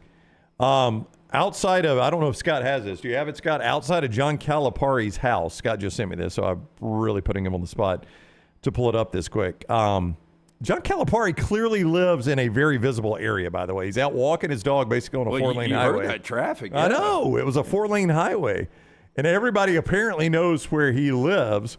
If I'm Calipari, I'm a cul-de-sac guy. Oh, I am too. I'm a gated community cul-de-sac guy. You got to think there's some gated communities, but Scott is showing you now, outside of Calipari's house, somebody, we assume not the Caliparis, though I would not rule them out, went out and put out a sign saying, "Thank you, Cal, we heart you." All right, give me your odds, Lance. You're a good odds maker. Leave that up, Scott. Odds that the Calipari family did this in the middle of the night. Give me your odds. I would say it's even money. Even money that it's the Calipari family. Yeah, because, I don't know how many Kentucky fans are still in love with Calipari. That's a lot of effort. It's also a lot of risk that you're going to walk out on his lawn without him telling you to get off his lawn. Is that a flagpole or is that a utility pole? I think that's a utility pole. But again, I'll say he lives on a very busy street. There is an 18-wheeler right there in front of his house as someone makes this photo. Well, I think that's a moving truck. Oh, it could be a moving truck. I did not think about that. I would like for them to get the moving truck in the photo. I think that would be would be an important fact, wouldn't it? Does Cal cut his own grass? No, he does not, but that is good-looking grass, by the way. He walks his own dog. He walks his own dog. Is that Kentucky when he wants to be seen. bluegrass? I think that is Kentucky bluegrass. Carl Spackler asked? It's California Sinsemilla. Yeah. Kentucky bluegrass. Play 18 on it by day, get stoned on it by night. Stoned as a bejesus. Stoned as a bejesus by night. That's what Carl said. So that's outside Cal's house. I'm with Lance. I'm going even money. The Caliparis did that. Caliparis did that, even money. Hey, NASCAR is coming back to the Talladega Superspeedway. Get your spot at the Geico 500 weekend, April 19th through 21st at Talladega Superspeedway. You can also reserve your spot in the Garage Experience presented by Cool Ray. Get a camping spot. Get your spot in the grandstands. Make sure you're part of the Geico 500 weekend at Talladega Superspeedway. Do all of that by calling 877-GO-2-DEGA. 877-GO-2-DEGA or visit TalladegaSuperspeedway.com. The fastest track and the best show in NASCAR. It's the Geico 500 weekend and it's coming up in just a couple of weekends. Make sure you have your spot now. 877-GO-2-DEGA. TalladegaSuperspeedway.com. Everything Next Round is on demand now in the podcast section at nextroundlive.com. This hour of The Next Round is presented by the Birmingham Racecourse Casino, now featuring 7 days of giveaways with your chance to win a share of up to $125,000. The more you visit the Birmingham Racecourse Casino, the more chances you have to win. Fire damage to your home or business is something you never want to consider. Ryan Brown here from The Next Round. But in the horrible event it happens, Dry Tech is here to help. They respond quickly and will reply to you within 20 minutes when you call 205-637-0143. They're working for you, the customer, not the insurance company. They've got 5 crews ready to go 24/7. Don't call the insurance company first. Call Dry Tech. Just remember this website, mydrytech.com. That is mydrytech.com. Hey, you. Days warming up. Looking like spring. And at New Balance Birmingham, we've got the thing. What pops and what's fresh? Check the selects. Come together at New Balance Birmingham on Highway 280 right next to Chick-fil-A. New Balance Birmingham. We got now. Hey, let me tell you about our friends at Urology Centers of Alabama. Compassionate and comprehensive urological care with 35 physicians, 17 locations across Alabama. Their patient-centered approach to all of your urological needs. Remember, they've got that new men's health center. It is beautiful, helping men with a wide range of sensitive male issues in a comfortable environment. You can always go online, visit urologycentersalabama.com, schedule an appointment with one of their many urologists today. Birmingham, your back-to-back champion Birmingham Stallions return to Protective Stadium on Saturday, April 13th as they take on the Memphis Showboats. Enjoy the Fan Fest, on-field opportunities for the kids, and elite professional football. There is something for fans of all ages. Tickets start at just $22. You can buy yours today at theufl.com. With only 5 home games this season, don't miss your chance to cheer on your Birmingham Stallions. Let's pack Protective, Birmingham. Hey, Lance Taylor from The Next Round to tell you about one of our favorite places for breakfast, lunch, and dinner. That is Hamburger Heaven since 1982. Hamburger Heaven has been serving Birmingham's best hamburgers, cheeseburgers, French fries, hand-spun milkshakes, and sandwiches made fresh to order. All of their ingredients are fresh and prepared daily. This includes their beef, always fresh, never frozen, hand-pattied each and every day. For breakfast, lunch, or dinner, visit any of the 4 locations, Highway 280, Irondale, Gardendale, and Homewood. Take TNR on the go with a podcast built for your satisfaction. Miss Hour 1, find it in podcast form. Miss Hour 2, stream it now. Miss Hour 3, download it for later. Miss Hour 4, well, just know it's never coming back. Listen to TNR wherever you find podcasts.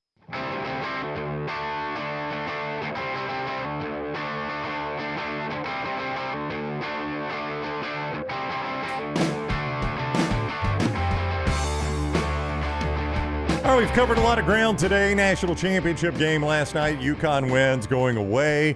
Double-digit lead for most of the second half in that one. We've talked about Nate Oats' statement in relation to the Kentucky job. Clay Travis has been with us. Justin Hokanson on Auburn's new Nike deal, which is starting in July of 2025. Auburn 8A, Auburn basketball roster. We've talked cocaine fingernails. We have talked a lot on the show today. We do have Masters tee times out. Do you think people care? Should I just give you the key start times? What do you think? So how is it going to lay out? So when does CBS's coverage take over? Saturday and Sunday. This would just be the Thursday, Friday. Yeah, so ESPN Plus, I guess they'll have live coverage, right? So basically your Thursday TV window is going to be Tiger Woods, Jason Day, Max Homa. I've always told you. Any expectation for any of those guys? There's always with Tiger, but just hasn't played much. Day's had a pretty good year. Homa's got to break through in a major soon. Brian Harmon, Brooks Koepka, Tom Kim, Jordan Spieth, Ludwig Aberg, Sahith Theegala, Dustin Johnson, Colin Morikawa, Tommy Fleetwood. That's your late TV window there, among others. Your TV window on Friday, your late TV window on Friday is going to be Hideki Matsuyama, Will Zalatoris, Justin Thomas. These guys are all early Thursday, late Friday. John Rahm, Matt Fitzpatrick, Nick Dunlap. How about Nick Dunlap getting in the TV window there? With John Rahm and Matt Fitzpatrick, the Alabama native that's already won once as an amateur on tour in the TV window. Scotty Scheffler, Rory McIlroy, Xander Schauffele. That's a heck of a threesome. And Wyndham Clark, Victor Hovland, Cameron Smith in your late TV window on Friday. This is interesting. Speaking of the Masters, I was looking at some odds. And here's a headline I came across. 1 in 10 would give up their marriage to play the Masters.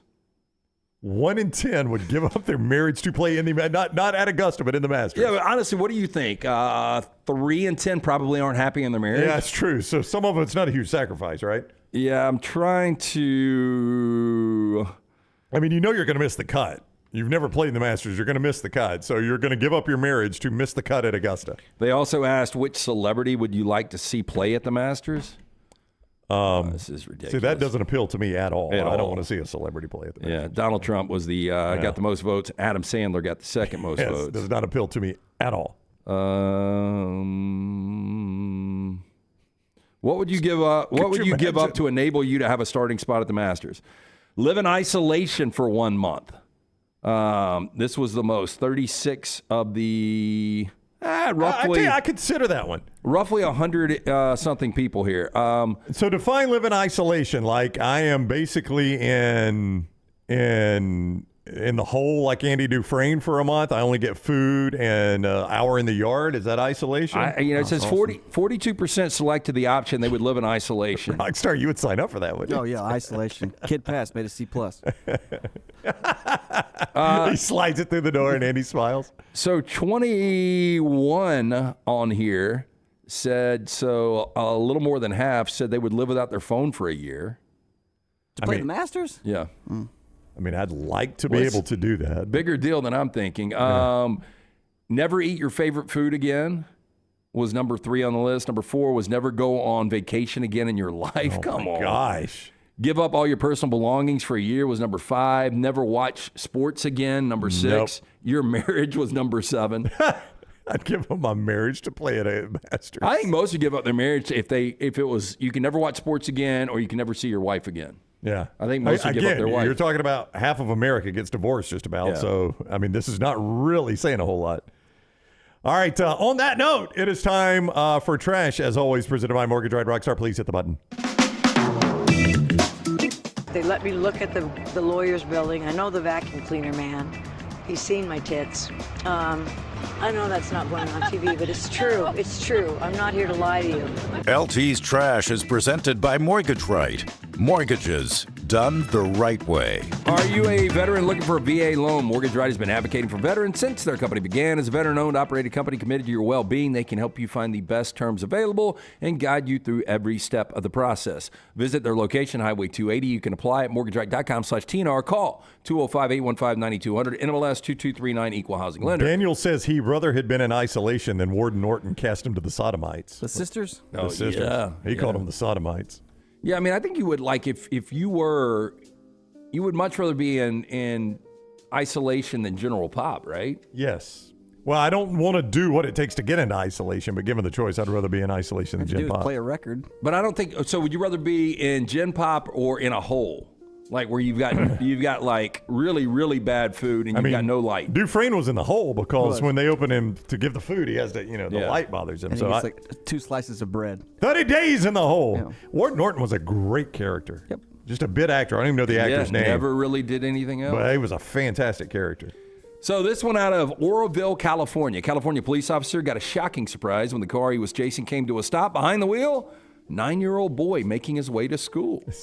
Sorry, officer, I'm late. Officer Terry Dunn noticed the car stopped in the middle of the intersection. He then announced over the PA system for the car to move, to which the boy turned onto 4th Street, making his way through the intersection, then through the parking lot of the Valero gas station. Now, after navigating his way through the gas station, he made his way through a dirt lot over where he then backed into the patrol car. Now, Officer Dunn went on to say, quote, a few seconds later, I did notice a little head bopping inside, unusual. I exited my patrol vehicle, made an approach, and as I was approaching, I could see a kid, which turned out to be a 9-year-old kid, sticking his head out saying, I'm sorry, I'm trying to get to school. I mean, He's trying to get to school, yeah. I mean, I personally at 9, if my parents don't care enough to take me to school, I'm probably just going to stay home. He missed the bus. Well, and look, the boys' school was right next door. Dunn went on to say at that point, we're trying to identify if the school was actually the one he was heading to. We contacted the principal. We contacted the parent. Everyone showed up at the scene. And Officer Dunn says the boy actually got to go to school after the whole situation. Well, that's good. He got a day in school. So he didn't also get proper truancy. I remember we learned how to drive at 14. And we had this dude that would let us take his car around. And we were taking it all over Birmingham at 14 years old. And I was so worried if we got pulled over. But looking back, what would they have done? Nothing. I really don't know. I started driving at 13 in my neighborhood. I could go from the Spur Deli out the back of my neighborhood all the way in my neighborhood. That was my... What was the Spur Deli? Oh, Spur Deli was fantastic, Lance. Was it as good as the Diplomat? Well, Deli and Calhoun County Deli and Vestavia are going to be two different definitions. The Spur Deli was more of a burger joint, but it was in the back of a gas station. Phenomenal. They do a Texas toast burger. Still open? I don't know. Spur Deli right between Alexandria and Saks. I haven't been out there in a minute, but we used to go get burgers there at lunch. It was fantastic. But the golf course, I worked at the golf course, Indian Oaks Golf Course in my neighborhood, and they owned a maintenance truck, and we knew where they hid the key in the maintenance shed. And by the way, maintenance shed didn't really care if we got the key and drove it. They had zero interest in that. So we would drive it all around the neighborhood. Yeah. So this, we see this way too much in trash, but a mother and daughter accused of performing illegal butt injections without any medical expertise, arrested in a Texas sting operation on Wednesday. Not the only thing they were injecting based on those photos. Why do you say that? Yes. Consuelo Delbo, 56 years old, and her daughter Isabella Delbo, 18, have been charged with practicing medicine without a license, which, believe it or not, is a misdemeanor. Court documents reveal the women went to a home to perform the butt injections on a customer who actually was an undercover peace officer. They plan to charge $6,000 for the service. Now, the women apparently were not even sure what was in the injectables, described as a, quote, unlabeled brown liquid. Viscous. It's unlabeled brown liquid. Can you imagine them? We've had people die in trash on this, right? Like and your ass explodes sometimes. The mom's injection's not working great. That right cheek. I haven't paid for the chin just yet. I'm going from forehead down. But the daughter, her eyelashes are real. Those are caterpillars. Right cheek on the mom is a little messy. The lips are out of whack. The daughter, her lips are more symmetrical. She does have the eyelashes. Chechnya has reportedly banned music that is too fast or too slow. Russian Republic is said to have ruled that all music should, quote, correspond to a tempo between 80 to 116 beats per minute. What is that, Rockstar? 80 to 116? I'll give you, there's examples in there. Okay. Yeah. So its culture ministry made the announcement in a statement earlier this week, according to the Moscow Times. New standard of music, relatively slow compared to a lot of modern day pop music, and would rule out a number of Western genres from being played publicly in the conservative Islamic society. Here are songs at 80 beats per minute. Tears in Heaven by Eric Clapton. Oh, that's slow. I would have thought 80 beats per minute's fast. She Talks to Angels by the Black Rose. You think I like that song, Lance? I do. And Under the Bridge, Red Hot Chili Peppers. Not all a fan. Extremely slow. Not a fan of that song. Now, here are songs at double that beats per minute at 160. Shake It Off, Taylor Swift. That's a little fast. Yeah. Paint It Black, Rolling Stones. That's Rolling Stones' best song. I don't like the Rolling Stones at all, but that's their best one. It's a good sense. That's their best song, and I don't like them. No, I don't like them, but that's one of the couple of Rolling Stones songs that I like. Hey, Outcast, also 160. That's fast, yeah. Now, here are ones they say are way too fast. You Make My Dreams Come True, Hall & Oates, 167 beats per minute. Yes, you can't have that one. Rock and Roll from Led Zeppelin, 170. Sabotage from the Beastie Boys at 168, and Proud Mary, Tina Turner, 171. You like Proud Mary? We play that in our... I don't. And it depends on the female singer. If you get one that's really into it, it can be fun. Yeah. Finally, police on Wednesday arrested a Lancaster man who said they stole several items and cash from Clipper Magazine Stadium in 2021, including $200 from the Lancaster Stormers swear jar. If you're playing at Clipper Magazine Stadium. Kylie Good, 34, charged with 2 counts of burglary, 13 related charges for a series of thefts from the minor league baseball stadium. Good, a Stormers employee at the time, trespassed into the stadium, stole the items on December 25th, 28th, and 29th. Sad on Christmas, he's out stealing. He took a digital projector, an Alexa smart speaker, team manager Ross Peoples' Bluetooth speaker, and proceeds from the team swear jar. He also was accused of taking the company credit card of the team CFO. Police said he tried to use the card to send money over a Cash App, order Uber rides, and pay for a cab he took to the stadium. So he was getting them to pay for the cab that he took to the stadium to steal their stuff. I like that he stole the swear jar, too. All of the charges were declined except the $25.65 cab charge. According to the charging documents, in all, Good is accused of stealing more than $750 from the team. Police saw security camera video footage of Good taking the items, and I would assume he is no longer an employee. To steal from the swear jar. Yeah, that's pretty low rent. Now, the Stormers, do you like their logo or not? It looks very UFO. Yeah, it does. I don't hate it. Is that a lightning bolt? It's a lightning bolt on a cow, it appears, yeah. Yeah, I don't know. I'm not a big fan. That's trash. Yeah, buying a home, major milestone in life, getting it right comes down to the right advice at the right time. That's why we're proud to partner with our friends at Mortgage Right, who do mortgages the right way. Call 205-815-9200, NMLS 2239, Equal Housing Lender. My man Kevin Riggin, automotive industry star over in Etowah and Calhoun County, former Jack State basketball player as well. Okay. Says Jeff Pritchard still has the Spur Deli open. He says, still is fantastic. Tell me if this sounds any good. Cowboy baked beans, barbecue, and burgers. Yeah, I give it a shot. Yeah. Coach Jones, Coach Kevin? Yeah, Kevin played for Coach Jones. Did he play on that national championship team? Yeah, I think Kevin was on the national championship team. Yeah, my man Kevin Riggin. Good dude. We've got breaking news from Auburn. I do need to tell you first that this hour is presented by Champy's World Famous Fried Chicken, champyschicken.com.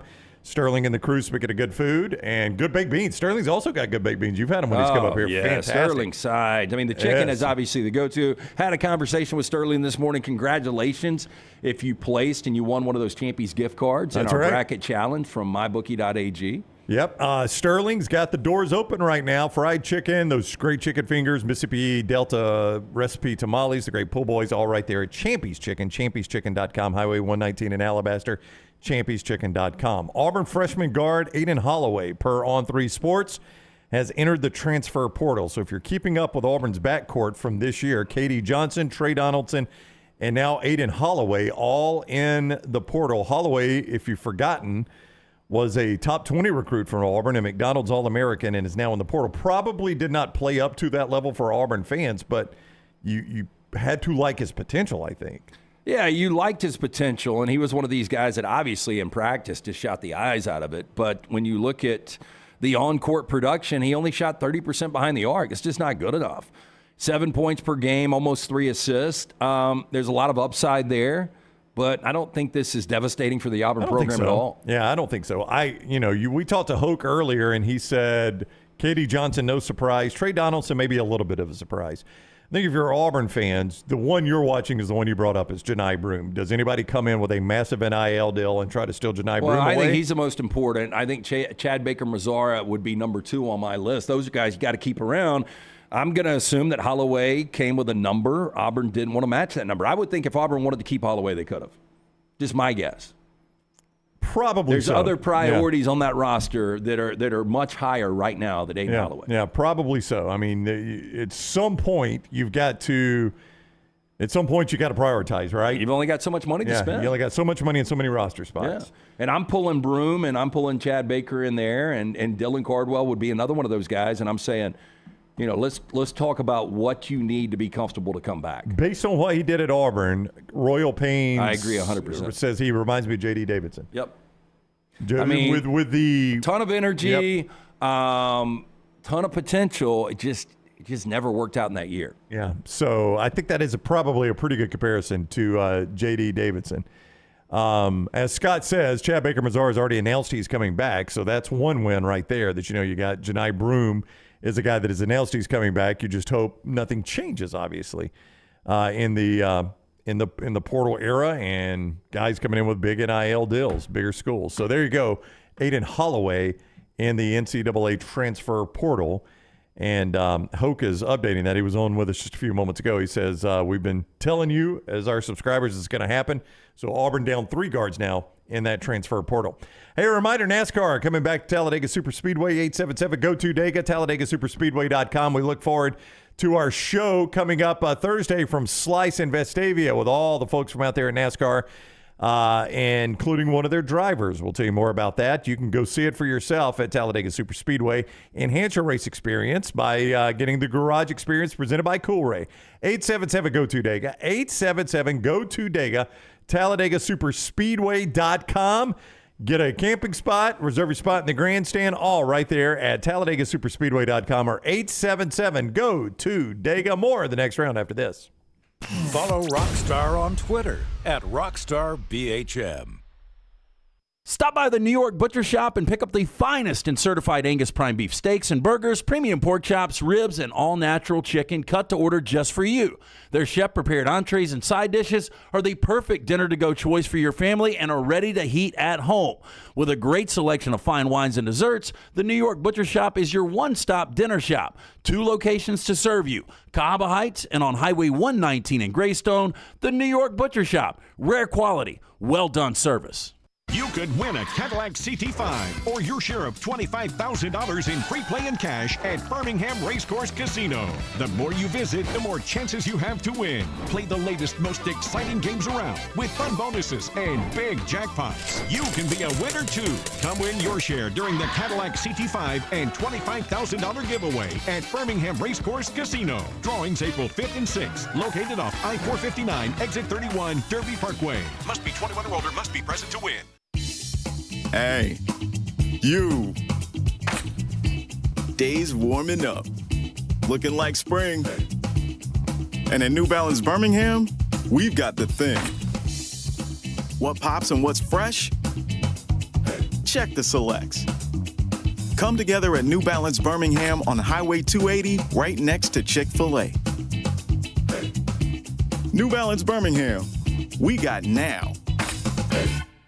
Hey, let me tell you about our friends at Urology Centers of Alabama. Compassionate and comprehensive urological care with 35 physicians, 17 locations across Alabama. Their patient-centered approach to all of your urological needs. Remember, they've got that new men's health center. It is beautiful, helping men with a wide range of sensitive male issues in a comfortable environment. You can always go online, visit urologycentersalabama.com, schedule an appointment with one of their many urologists today.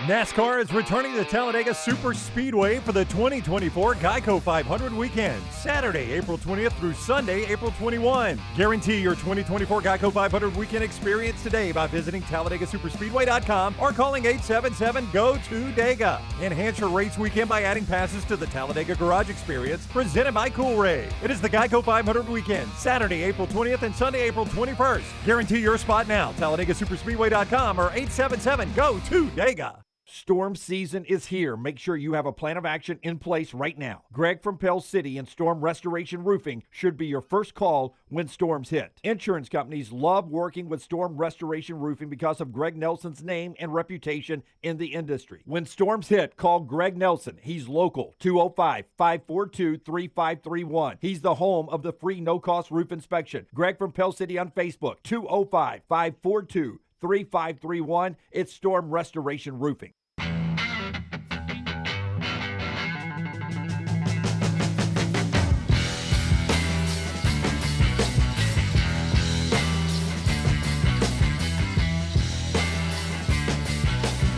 I'm curious if you change your stance on Yukon. Coming into this tournament, a couple times I heard you say you don't think Yukon measures up against some of the top 5 teams of the last decade or so. After watching them through 2 tournaments now, how dominant they've been, we've never seen anything like this. It's hard to say that they're not one of the best teams we've seen over the last 20 years, especially on the defensive side. Again, holding Purdue to a season-low 60 points, and everyone on that Yukon team could defend. Yeah. And obviously Hurley's put himself in a rarefied air when you're winning multiple championships, and especially in the fashion they did it in back-to-back. you've got everything. You've got lottery players in Donovan Clingan, probably a lottery guy in Tristan Newton. I don't know. I didn't see this kind of domination in this tournament. You saw it last year. It's almost like as a 5 seed or a 4 seed, they snuck up on people last year. This year, they weren't going to sneak up on anybody, but they just completely demolished all 6 opponents. I mean, I don't know that we'll ever see anything like this again. There's just so much parity in college basketball. We're living in a world where 16s beat 1s twice now. No, that was very Yukon women's under Gino Auriemma. Yeah, I mean, oddly enough, the women's tournament was far less top-heavy than the men's. It was. And we used to always say that about the women's sports, way too top-heavy. Yeah, I can't remember the last time we saw a team. Now, the numbers are going to say 2016 Villanova, but they had to walk that off against North Carolina. That's right. I mean, that's a buzzer beater. Yeah, I can't remember another team that dominated like this. Yeah, I mean, it has been one demolishing outing after another for 2 years. I mean, it's not just 1 year. For 2 years, they've done that. Rockstar, let's hear, because this is where cut one, Rockstar, if you don't mind. I'll set this up for you the way Scott set it up for me, because you watch Dan Hurley, you got to respect the guy as a coach, right? Oh yeah. How likable is he? Not likable. Completely unlikable. Completely unlikable. So Scott says, "Come here. You want to hear arrogance?" And I was like, sure. And then I walk around to Scott's station right there, and I look at his computer screen, and go ahead and pull it up, Scott. There's the shot that's on his computer screen. It's Dan Hurley. And I'm like, well, of course I'm going to hear arrogance. It's Dan Hurley. And he goes, oh, just wait. And this is what Dan Hurley says after the game last night. You know, just like I said, I think yesterday was a privilege to share the court with, with Matt Painter and Purdue, one of the top programs in the country, one of the best coaches in the country, and just total class, class personified across the board with those guys. So, obviously, what could you say? We won by a lot again. He's going to be unbearable. He's on McAfee right now. What if he's the Kentucky coach? How much worse is it going to be? I think it would be a perfect fit. Okay, so this is the best team that I have seen since Baylor in 2021, the team that beat Gonzaga, an undefeated Gonzaga team. Yep. Because that Baylor team, they were good throughout the year. They were a 1 seed, but what they did once they got to the postseason, they crushed everybody, including Gonzaga. Yeah, they did. So I think that Baylor team and this Yukon team would have been a really good matchup. Yeah. I mean, you have changed a little bit then. I mean, you've dialed that back some. Well, one of my lasting impressions, we had Creighton and Lance's Lock against Yukon late in the year, and they completely undressed them. Seton Hall beat them by double digits. I know they only lost 3 games. But, yeah, I can't really argue against them. Yeah. I mean, it's a bit of an unlikable team.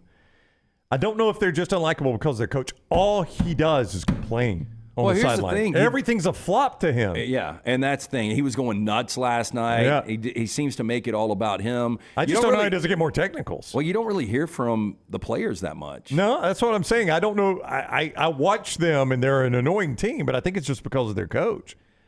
Tracy Wolfson, or somebody pointed it out. I might not have been Tracy. Maybe it was one of the announcers. Just like Matt Painter almost never talks to the officials. And say what you want about Matt Painter. Matt Painter's obviously a really good coach. And I think you've got to work the officials, but not the necessarily. And look, we can't really question the way Hurley does it. He's won back-to-back championships. But you've got to work the officials in your own way. But he's just so animated, so over the top. There's an arrogance about him. I don't know if it's a Northeastern arrogance. There's something, though. Yeah, I think there's a lot of that, the Northeastern arrogance. We're watching on McAfee right now. He's being interviewed, and he's showing his wife. That's the one you're supposed to ask about the Kentucky job. So I don't know if McAfee's going to ask his wife about the Kentucky job. That's what he said earlier. Just ask my wife. David says Hurley is classless. I don't know about that. I don't like him at all. But he got into it with Edie. You saw that? It was kind of a turning point. It was. Purdue had just taken the lead. Yeah. There was 8 and change left. And guess what? Edie scored no baskets for the next 14 and change. You look back at it and you're like, maybe that was the genius in his plan there. Maybe he was trying to get in Edie's head a little bit and get him off his game.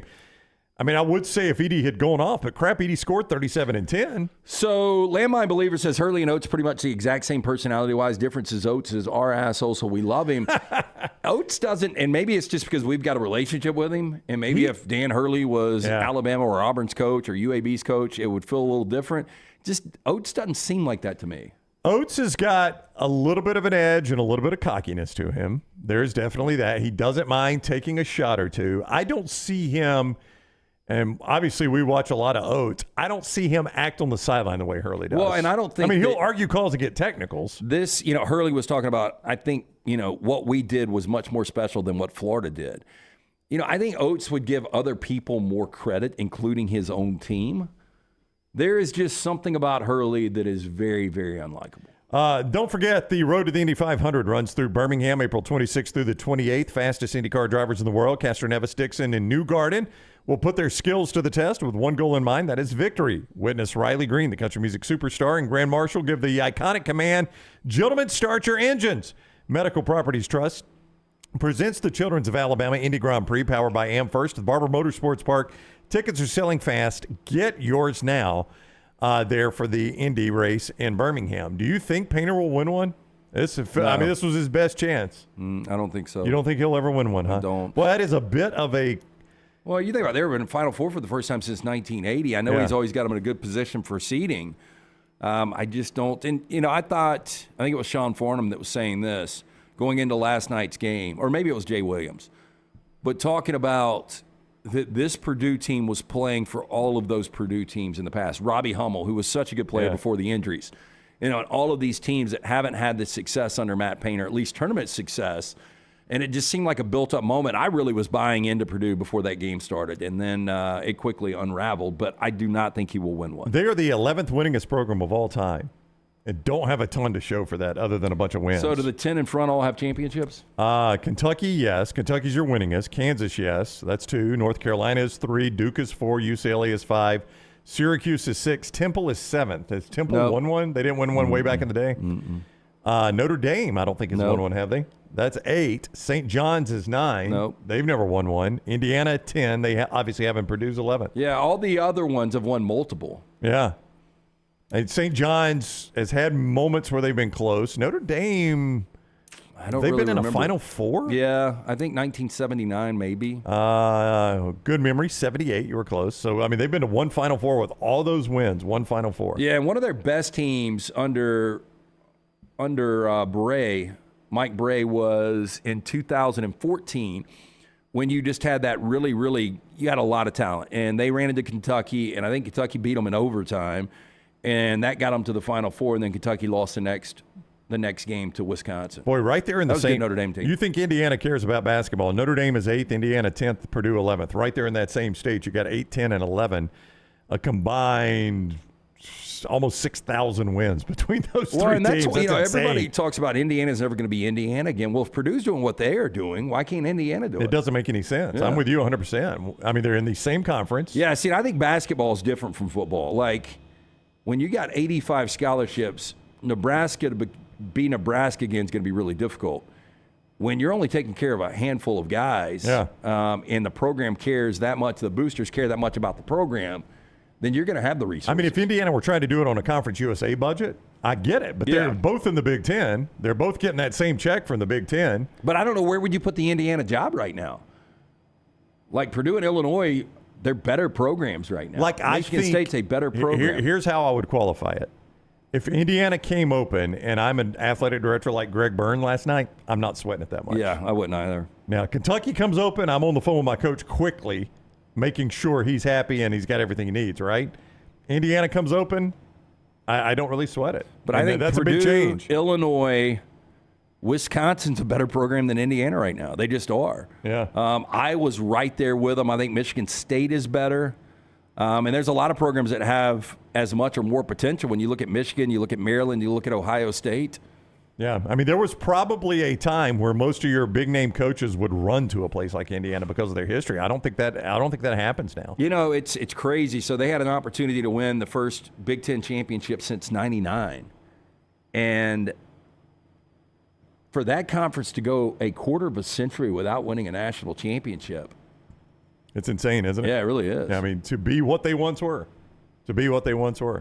So Yukon has won it, and we start a new season where Alabama and Auburn are going to find themselves in a lot of preseason top 10s and top 15s. We've already seen several of them today.